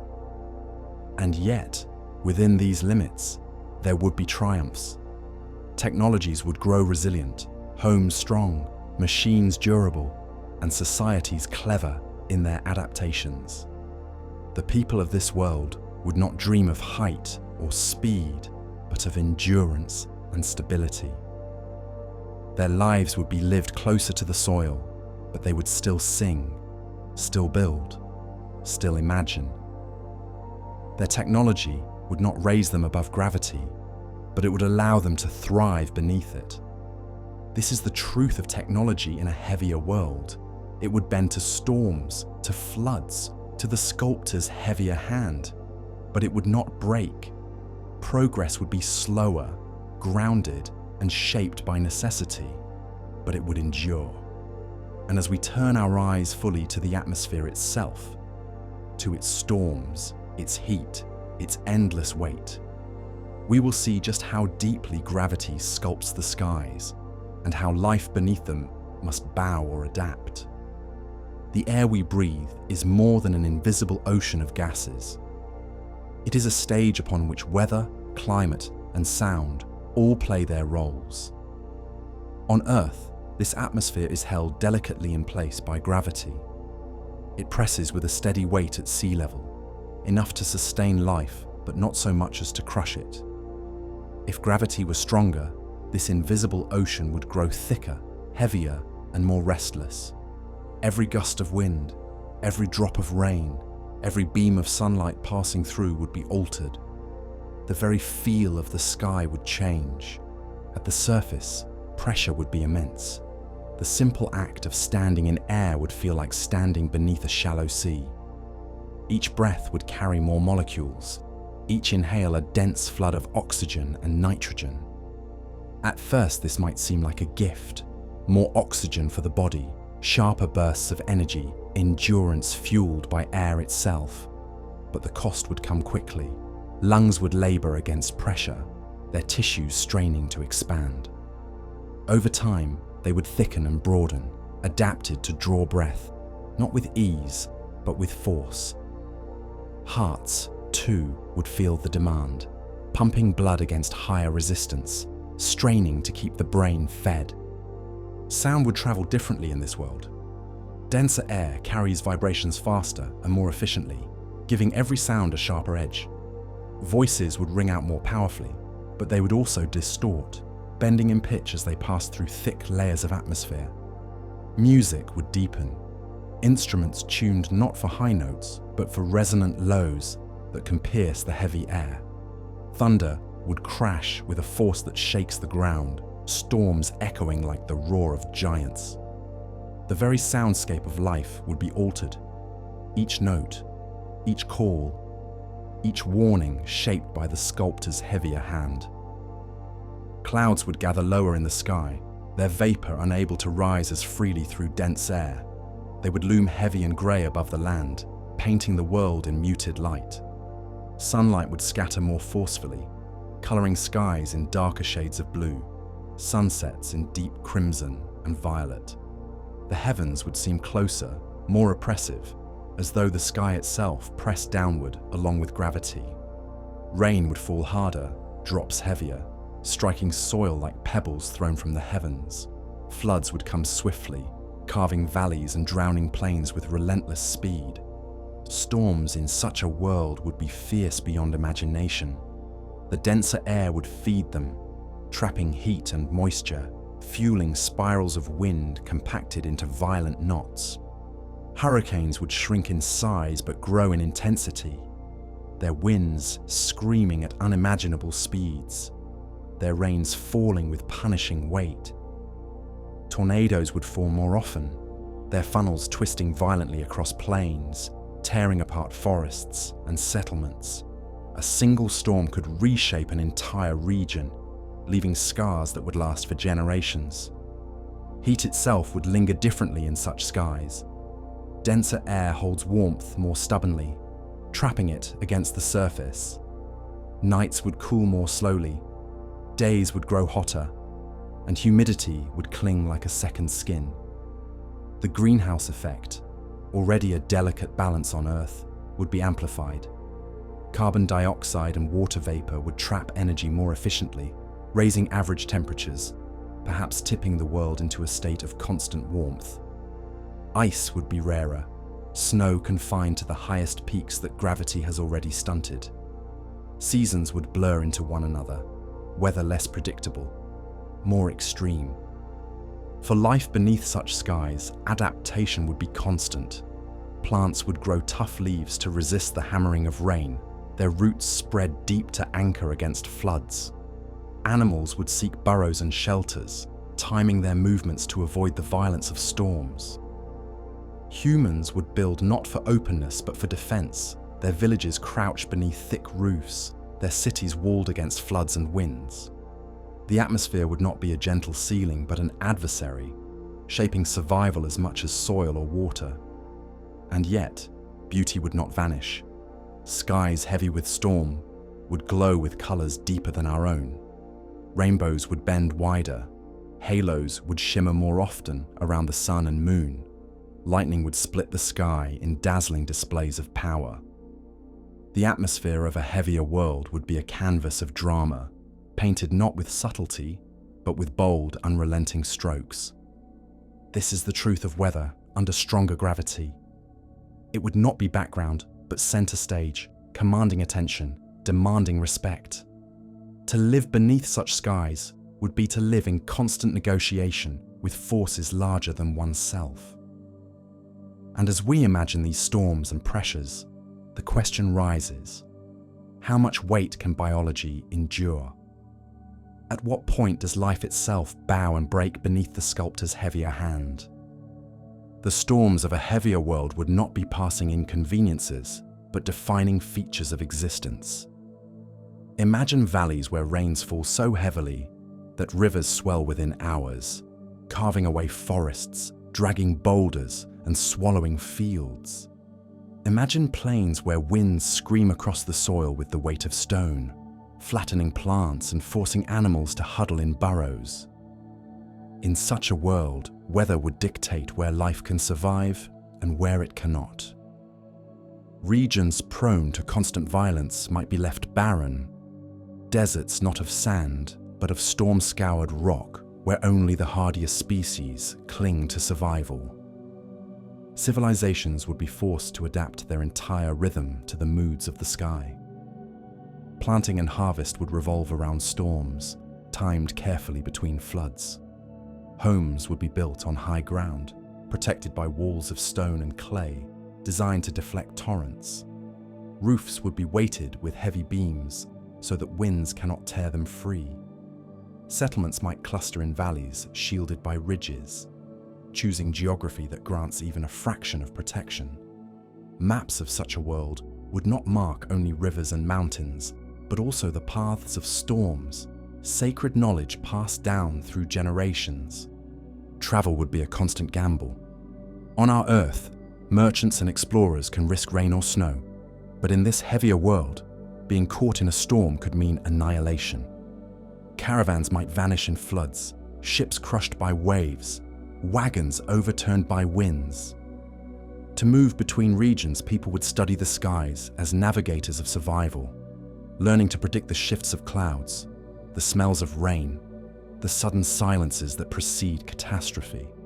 The culture of exploration would be cautious, reverent, and slow, always at the mercy of the atmosphere. Ecosystems would mirror this rhythm of violence. Forests would grow dense and low, their canopies interlocked, their roots deep enough to anchor against floods. Creatures would live within those thickets, shielded from winds, moving through tunnels of vegetation rather than open ground. Plains would host grazers armored against hail and predators that lurk in burrows, waiting for calm skies to strike. Wetlands would expand after storms, filling with amphibians and insects that thrive in the temporary abundance. Life would not resist the atmosphere, but bend to its patterns, surviving by timing, patience, and resilience. Humans in such a world would grow up with storms as constant companions. Childhood would mean learning not just letters and numbers, but the signs of changing skies. Myths would be filled with spirits of wind and rain, gods who strike without warning, demanding both fear and reverence. Songs would be written to thunder's rhythm, dances to the crash of rain. Festivals might celebrate the rare seasons of calm, when people can gather beneath clear skies without fear of collapse. Culture itself would be stamped by weather, its stories written in lightning and storm. Technology would follow suit. Mills would capture the endless violence of water, harnessing floods to grind grain or drive machines. Canals and levees would lace the land, turning disaster into managed flow. Heavy fabrics coated in oils or resins would be worn as armor against rain, cloaks that shed water like the skin of amphibians. Boats would be squat and reinforced, shaped to survive pounding waves rather than to glide swiftly across seas. Even weapons might be influenced, designed to work in wet and heavy air. Spears weighted to pierce through dense atmosphere, arrows thickened to resist drag. And yet, even with all this adaptation, life would always remain fragile under the weight of the skies. Crops could vanish in a single storm. Settlements could be erased in a night of wind and flood. Families would rebuild again and again, their survival measured not by permanence but by persistence. This would shape a culture of endurance, a worldview that honors those who withstand storms rather than those who conquer them. The climate of this world would be harsher overall, its patterns more extreme. Winters would be colder, the heavy air stripping warmth from bodies. Summers would be hotter, humidity pressing like a second skin. In the tropics, dense air would trap heat, turning jungles into steaming cauldrons of life and decay. In the poles, dense air would amplify cold, chilling creatures faster, forcing them to evolve thick insulation or die. The range of climates would stretch wider, demanding more from life in every region. This is the balance of a heavier atmosphere, violent, demanding, yet filled with opportunities for resilience. It would test every species, every culture, every invention. Some would fail and vanish. Others would bend, adapt, and thrive in the rhythm of storms. And as we consider this, the question grows sharper still. How long could biology endure under such conditions? At what point does the sculptor's heavier hand cross from challenge into impossibility? Over centuries, the atmosphere of a heavier world would shape not just storms, but the entire rhythm of climates. Seasons would unfold with sharper contrasts. Summers would swell with heat, trapped beneath dense skies, humidity clinging to every surface. Winters would strike harder, the same heavy air pulling warmth away with merciless speed. Spring and autumn, those gentle transitions we know, might nearly vanish. The world would swing between extremes, each season a test of survival. Forests would mirror these extremes. In warm regions, they would become steaming thickets where life pressed close to the soil, layered in heat and moisture. Vines would coil along the ground, flowers would bloom low and broad, and insects would crawl through dense mats instead of rising into the air. In colder latitudes, forests would shrink into squat pines and hardy shrubs, built to endure snow pressed heavily onto their branches. Trees would not rise toward the heavens, but brace against the press of storms and frost. Oceans too would change under the burden of dense skies. Currents would churn more violently, driven by stronger winds and heavier rains. Storms born over seas would unleash waves that hammer coasts without pause. Yet the oceans would also act as cradles of stability. Beneath the surface, water would soften gravity's pull, allowing life to grow larger and more diverse than on land. Schools of compact, muscular fish would dominate, and vast kelp forests pressed low by currents would sway like living meadows. In the sea, life would find partial relief from the sculptor's heavy hand. On land, however, biology would be pushed to its limits. Animals would grow shorter, denser, and more resilient, their skeletons thickened against weight, their muscles layered to endure strain. Wings would become rare, reserved only for small species able to lift themselves briefly into air before sinking back to Earth. Speed would be punished and endurance rewarded. Predators would stalk and ambush rather than chase. Prey would defend with armor, numbers, and stealth. Every adaptation would whisper the same rule. Gravity allows no waste, no elegance, only efficiency. Humans, or creatures like them, would be bound tightly to these climates. Their bodies would thicken across generations. Their hearts grow larger. Their lungs expand wider. Villages would form in valleys shielded from storms. Cities would cling to riverbanks where fertile soils renew after floods. and trade would follow waterways rather than exposed plains. Their cultures would measure time not by calendars, but by the cycles of storms. To them, the sculptor's moods would be as real as any deity, each flood or drought a lesson written in the language of survival. Climate change in such a world would be devastating. A small rise in temperature would amplify greenhouse effects in the dense air, tipping entire regions into unlivable swamps of heat. A small drop would plunge areas into deep freeze, where heavy skies steal warmth faster than fires can replace it. Life would always balance on a narrow edge, and civilizations would live with the knowledge that the sculptor's hand could tilt too far in a single generation. Their myths would tell of worlds drowned or frozen, not as distant fears, but as memories of disasters endured. And yet, resilience would remain. Families would rebuild after floods, crops would be replanted in new soils, and cultures would rise again after collapse. They would tell stories of ancestors who endured storms, who survived the long winters, who rebuilt after seas swept away their homes. In such a world, survival itself would be the highest art, and endurance the greatest beauty. The atmosphere of a heavier Earth would be both a ceiling and a weight, pressing life close, shaping every breath, every storm, every horizon. It would remind all who live beneath it that gravity is not gentle. It is demanding, fierce, and absolute. And as biology bends to these demands, we are led to the final question: what are the true limits of life? At what point does gravity shift from sculptor to executioner, pressing so heavily that flesh, bone, and breath can no longer endure? From the first single cell to the beating heart of a human, biology has always been written within the script of gravity. On Earth, every form of life has been sculpted to move, breathe, and grow in a field of 9.8 meters per second squared.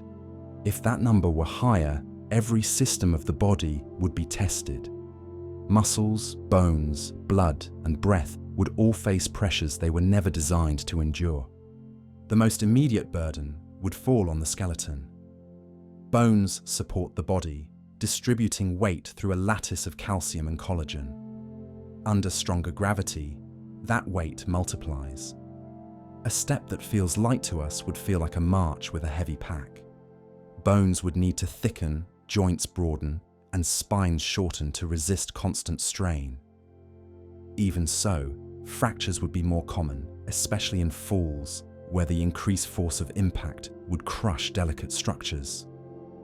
Children might struggle to learn to walk, their small frames bending under the sculptor's pull.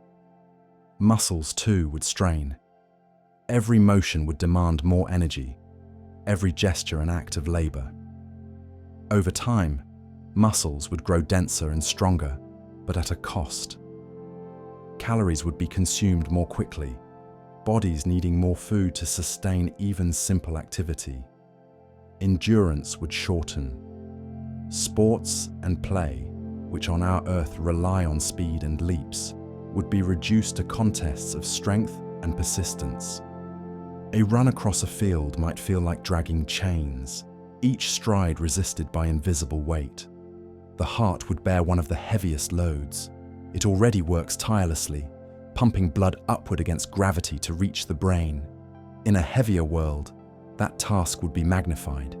Each beat would fight against a steeper climb, each vessel under greater pressure.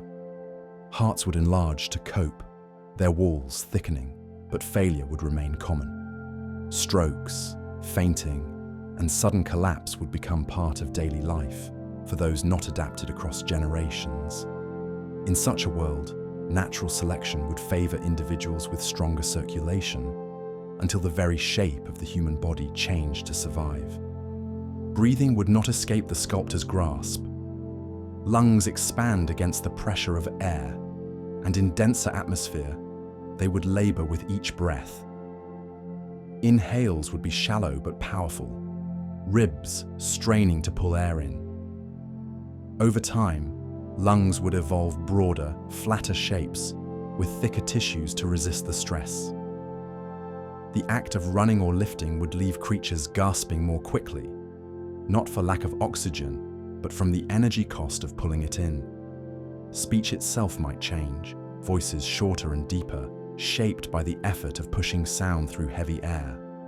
Even reproduction would feel the burden. Pregnancy requires the body to carry additional weight, and in stronger gravity, this strain would be greater. The risk of complications would rise, and infants would be born smaller, their frames compact to withstand pressure. Evolution would favor shorter gestation times, sturdier newborns, and perhaps entirely new reproductive strategies. Fragility would be punished, resilience rewarded. Other systems would follow. Digestion would require more energy, as bodies burn through fuel to power their muscles. Nervous systems might slow slightly, conserving energy in a body constantly under strain. Sleep would become deeper, a true recovery period from the weight of waking hours. Even senses would adapt. Hearing would sharpen in denser air, but eyesight might shift toward muted tones, shaped by skies that scatter light differently. For humans, the immediate experience of life under stronger gravity would be fatigue. Standing would feel like carrying weights. Running would feel like hauling burdens. Climbing stairs would be an ordeal. Only the strongest, most compact frames would thrive. Over centuries, our descendants would become shorter, broader, heavier of muscle and bone, with powerful hearts and lungs designed for endurance, not speed. They would walk closer to the soil, their bodies molded by the sculptor's relentless pull. But even adaptation has limits. There comes a point where no amount of muscle, no thickness of bone, no resilience of heart can withstand gravity's demand. Beyond that point, biology itself begins to fail. The sculptor that shapes life also defines its boundaries. To find those boundaries, we must imagine worlds where gravity is doubled, tripled, or more, and ask the question, at what point does life cease to endure? At 4 times gravity or beyond, the line is crossed. Bone and muscle cannot compensate. Blood can no longer be pumped efficiently to the brain. Breathing, circulation, digestion, all falter under the sculptor's crushing hand. A fall from standing height would kill outright, the body striking the soil with forces that pulverize organs. Larger animals would collapse under their own mass, their skeletons unable to support them. Only small, compact life could endure, creatures no larger than insects or small rodents, hugging the soil where the strain is least. Even plants would meet their limit. Trees would no longer rise from the ground. Trunks would buckle under their own weight, leaves would be pressed flat, and only mats of moss and low shrubs could survive. Photosynthesis would still occur, but the forests and jungles of Earth would vanish, replaced by dense carpets of vegetation pressed close to the ground.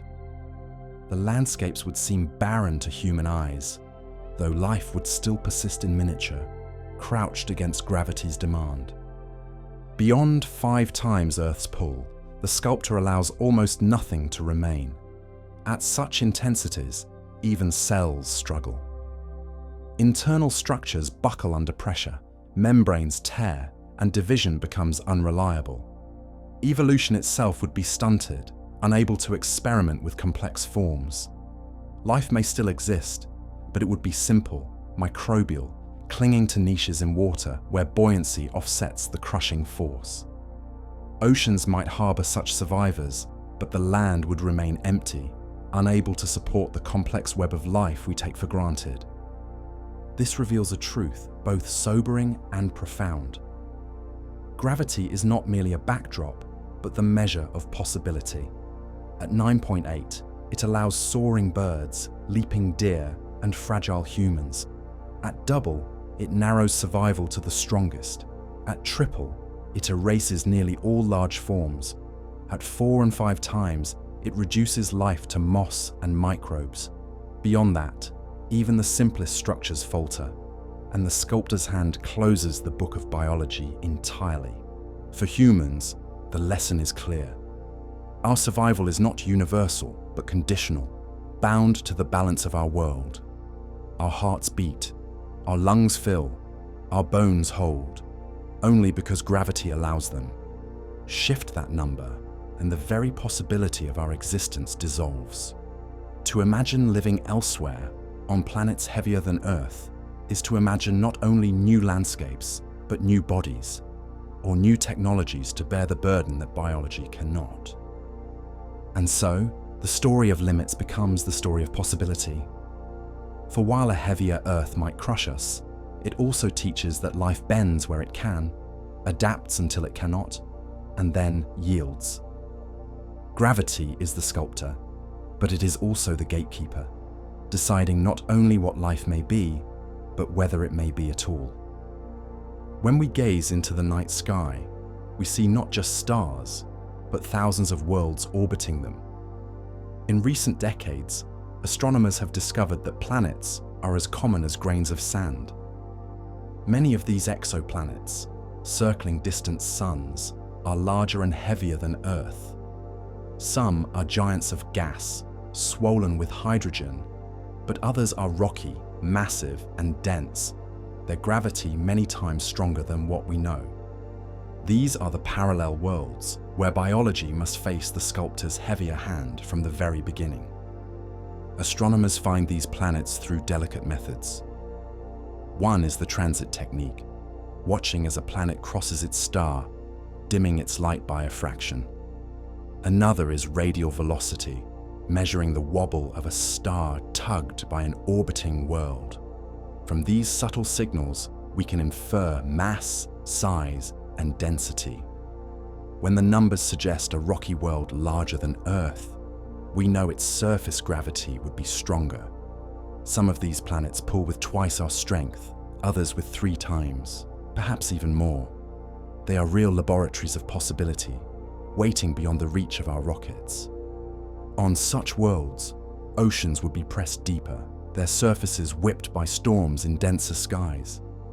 Mountains would never rise tall, valleys would be cut sharper, rivers would roar with unstoppable force. The atmosphere would cling tightly, trapping heat, scattering light into deeper colors.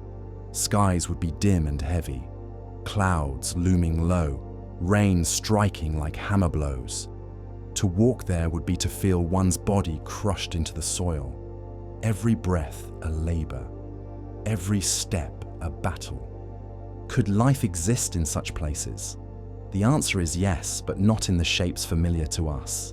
Evolution would write its script under pressure. Plants would spread like mats across the ground, their leaves thick and low.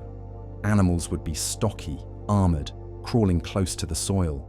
Insects might dominate, their small bodies better able to resist gravity's pull. Flight would be rare, found only in tiny, frantic species. Predators would ambush rather than chase. Prey would cluster in armored groups. The elegance of soaring birds or leaping gazelles would never appear, replaced instead by the quiet persistence of compact, enduring forms. And what of intelligence? Here lies the great speculation. Could a species rise under such burdens to build tools, to dream of stars? It seems possible, though their bodies would be shorter, broader, their muscles thick, their bones dense. They would walk slowly, but endure much. Their civilizations would be built not upward but outward, their architecture squat and strong, their machines designed for endurance rather than speed. They would look at their skies, dim and heavy, and wonder what lies beyond, just as we do. But perhaps the stars would remain forever unreachable, their rockets crushed by the sculptor's grip. Their dreams would turn inward, into oceans, valleys, and the depths of their own world. These parallel worlds remind us that gravity is not fixed. It varies from planet to planet, shaping every detail of geology, climate, and life. Earth is not the universal template, but one point on a vast spectrum. To imagine living elsewhere is to imagine bending not just culture, but biology to the laws of a different pull. Some worlds may be too heavy for us, yet perfect for creatures we cannot yet conceive. others may mirror our balance closely, inviting us as true siblings of Earth. The search for life beyond our planet is, at its heart, the search for gravity's other stories. Each exoplanet is a chapter unwritten, its landscape sculpted by a pull stronger or weaker than our own. To read those chapters is to see ourselves more clearly, to understand that our story is only one among many possible tales the universe allows. And as we turn back to Earth, we see our home not as ordinary, but as rare. A world balanced just enough to allow our fragile forms, our leaps, our flights, our dreams. The search for heavy worlds is more than numbers written on charts. It is a direct window into what life might endure under conditions far harsher than Earth. Astronomers piece together these stories through light alone. When a planet passes in front of its star, the starlight filters through its atmosphere. By splitting that light into spectra, scientists can detect fingerprints of gases: oxygen, carbon dioxide, methane, water vapor. Each tells us something about the climate, the chemistry, and the possibility of life.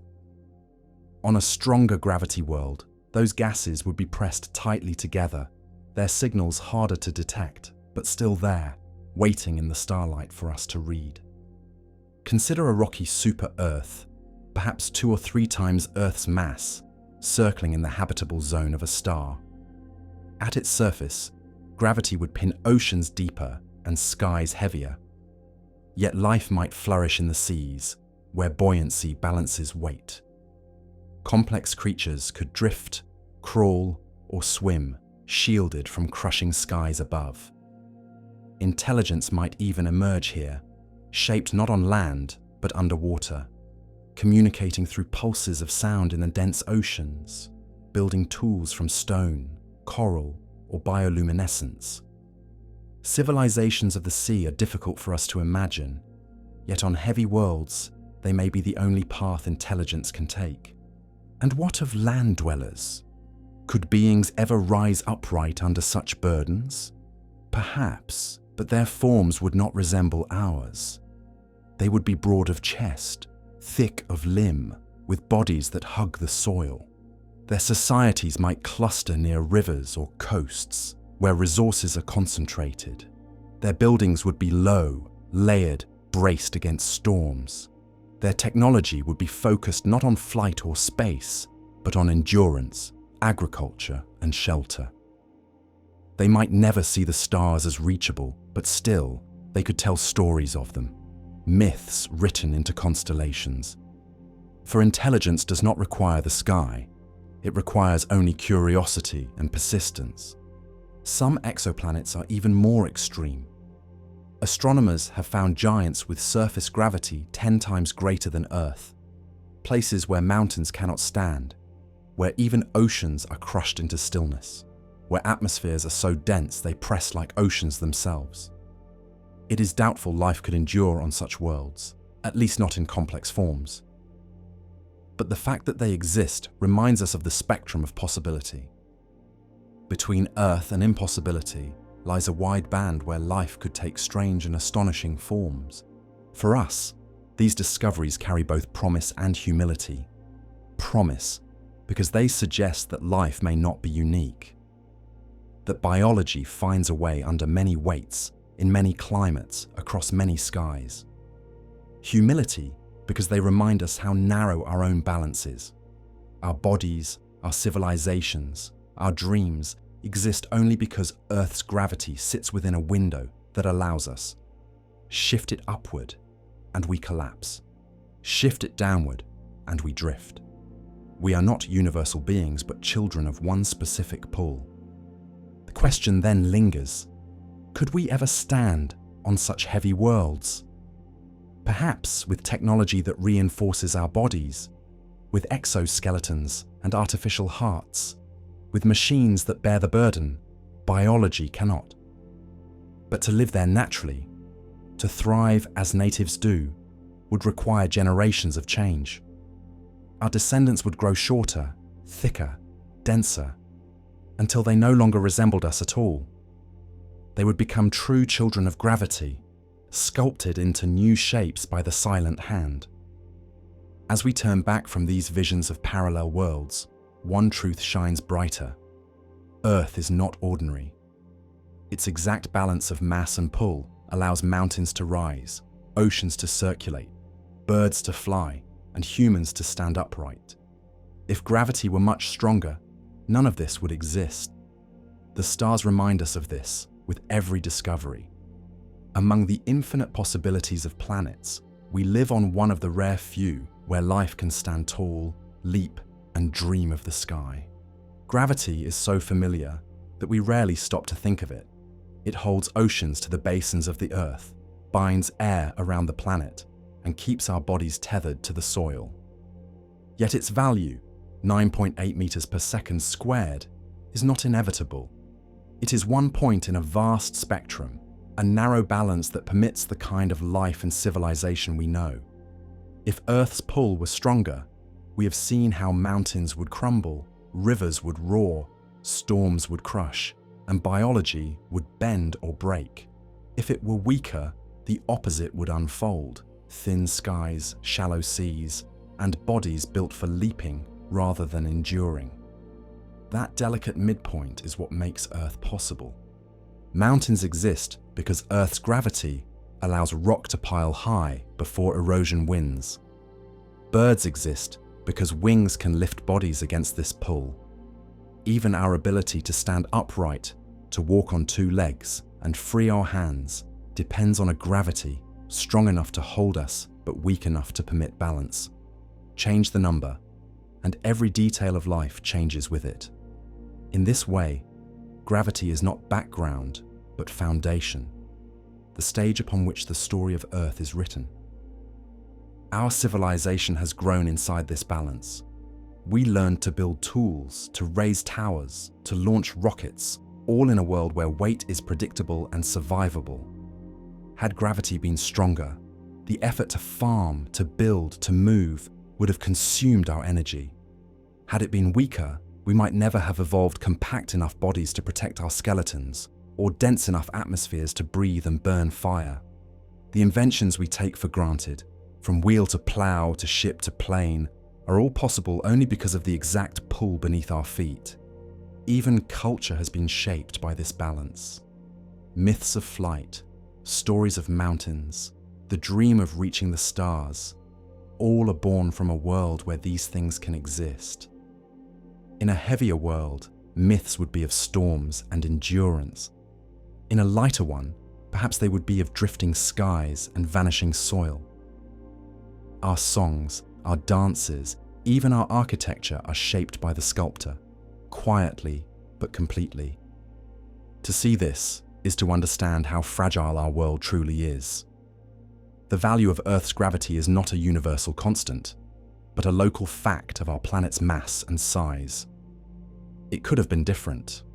The early solar system produced countless bodies of rock and ice, many barren, many too heavy or too light for life. Earth alone settled into the narrow window where oceans remain liquid, where air remains dense but not crushing, where mountains can rise but not collapse. Out of billions of possibilities, we live on a world balanced precisely enough to allow us. This balance is not eternal. Planets change. Over billions of years, Earth has cooled, continents have shifted, atmospheres have thickened and thinned. Gravity itself does not weaken, but its effects change as mountains erode, as oceans shift, as ice grows and melts. One day, far in the future, the balance may break. The sun will swell, the oceans will boil, and life will end. In that sense, even the sculptor's work is temporary, a chapter in a cosmic story that will continue without us. And yet, in this brief window, we are here. We stand on mountains that rise because they can, breathe air that stays because it must, and dream of stars because gravity permits it. The fragility of this balance does not make it less, but more remarkable. It means that our existence is not ordinary, but rare, a gift of cosmic chance and planetary design. To understand gravity's role is to see Earth anew, the seas, the skies, the forests, the cities, All of it is built on a number we rarely speak aloud, a pull so constant we forget it exists. But without it, there would be no mountains, no birds, no us. We are children of gravity, born of its balance, shaped by its sculpting hand. And as we imagine other worlds where it is stronger or weaker, we learn not only what might have been, but why we are here at all. The story of gravity is the story of possibility. It does not roar like thunder or blaze like fire. It whispers, constant and unseen, guiding every step of matter and life. We owe to it the tides that nourish coasts, the orbits that stabilize climates, the very weight that tells us which way is down. And yet, because it never ceases, we forget its presence. Only when we imagine it stronger or weaker do we begin to see how deeply it has shaped us. If gravity were stronger, we would be smaller, stockier, perhaps unable to stand tall at all. The mountains would crumble sooner, the rivers would tear landscapes apart, and storms would dominate the skies. If it were weaker, the air would slip away, oceans would evaporate, and life might never climb beyond simplicity. Both extremes are possible in the cosmos, and both exist on countless planets circling distant suns. Earth, balanced at 9.8, is the rare middle ground, the fragile stage upon which life can rise to awareness. This balance has allowed us more than survival, it has allowed us wonder. Birds take to the air because their wings can resist gravity. We dream of flight because our skies are light enough to permit it. We dream of reaching space because our rockets, strained though they are, can overcome the pull of Earth.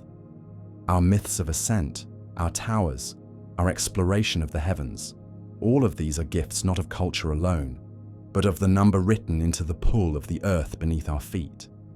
The fragility of this balance teaches humility. We are not inevitable. We exist because of a narrow window, a precise weight that holds but does not crush, that anchors but does not imprison. Change it slightly, and the earth we know becomes unrecognizable. Change it more, and life itself fades. To recognize this is not to diminish our place, but to deepen it. It means that our world, so ordinary to us, is extraordinary in the universe, and so we close with the sculptor itself. Gravity is not just a force, but a storyteller. It does not speak in words, but in forms. The arch of a mountain, the curve of a river, the sweep of an orbit. It shapes without pause, it decides without vote, and through it, the universe writes its endless variations. We are one such variation, one possible story among billions. To live on this earth is to live in harmony with that story, to be written into the book that gravity has been authoring since the first stars lit the dark. When we look to the sky, we see its work in the dance of planets. When we look to the soil, we feel its work in the weight of our own steps. And when we imagine a world with stronger gravity, we glimpse the truth that without this delicate balance, we would not be here to imagine at all. Gravity is the quiet architect of possibility, the unseen sculptor of life. Change it, and the story of Earth would be unrecognizable.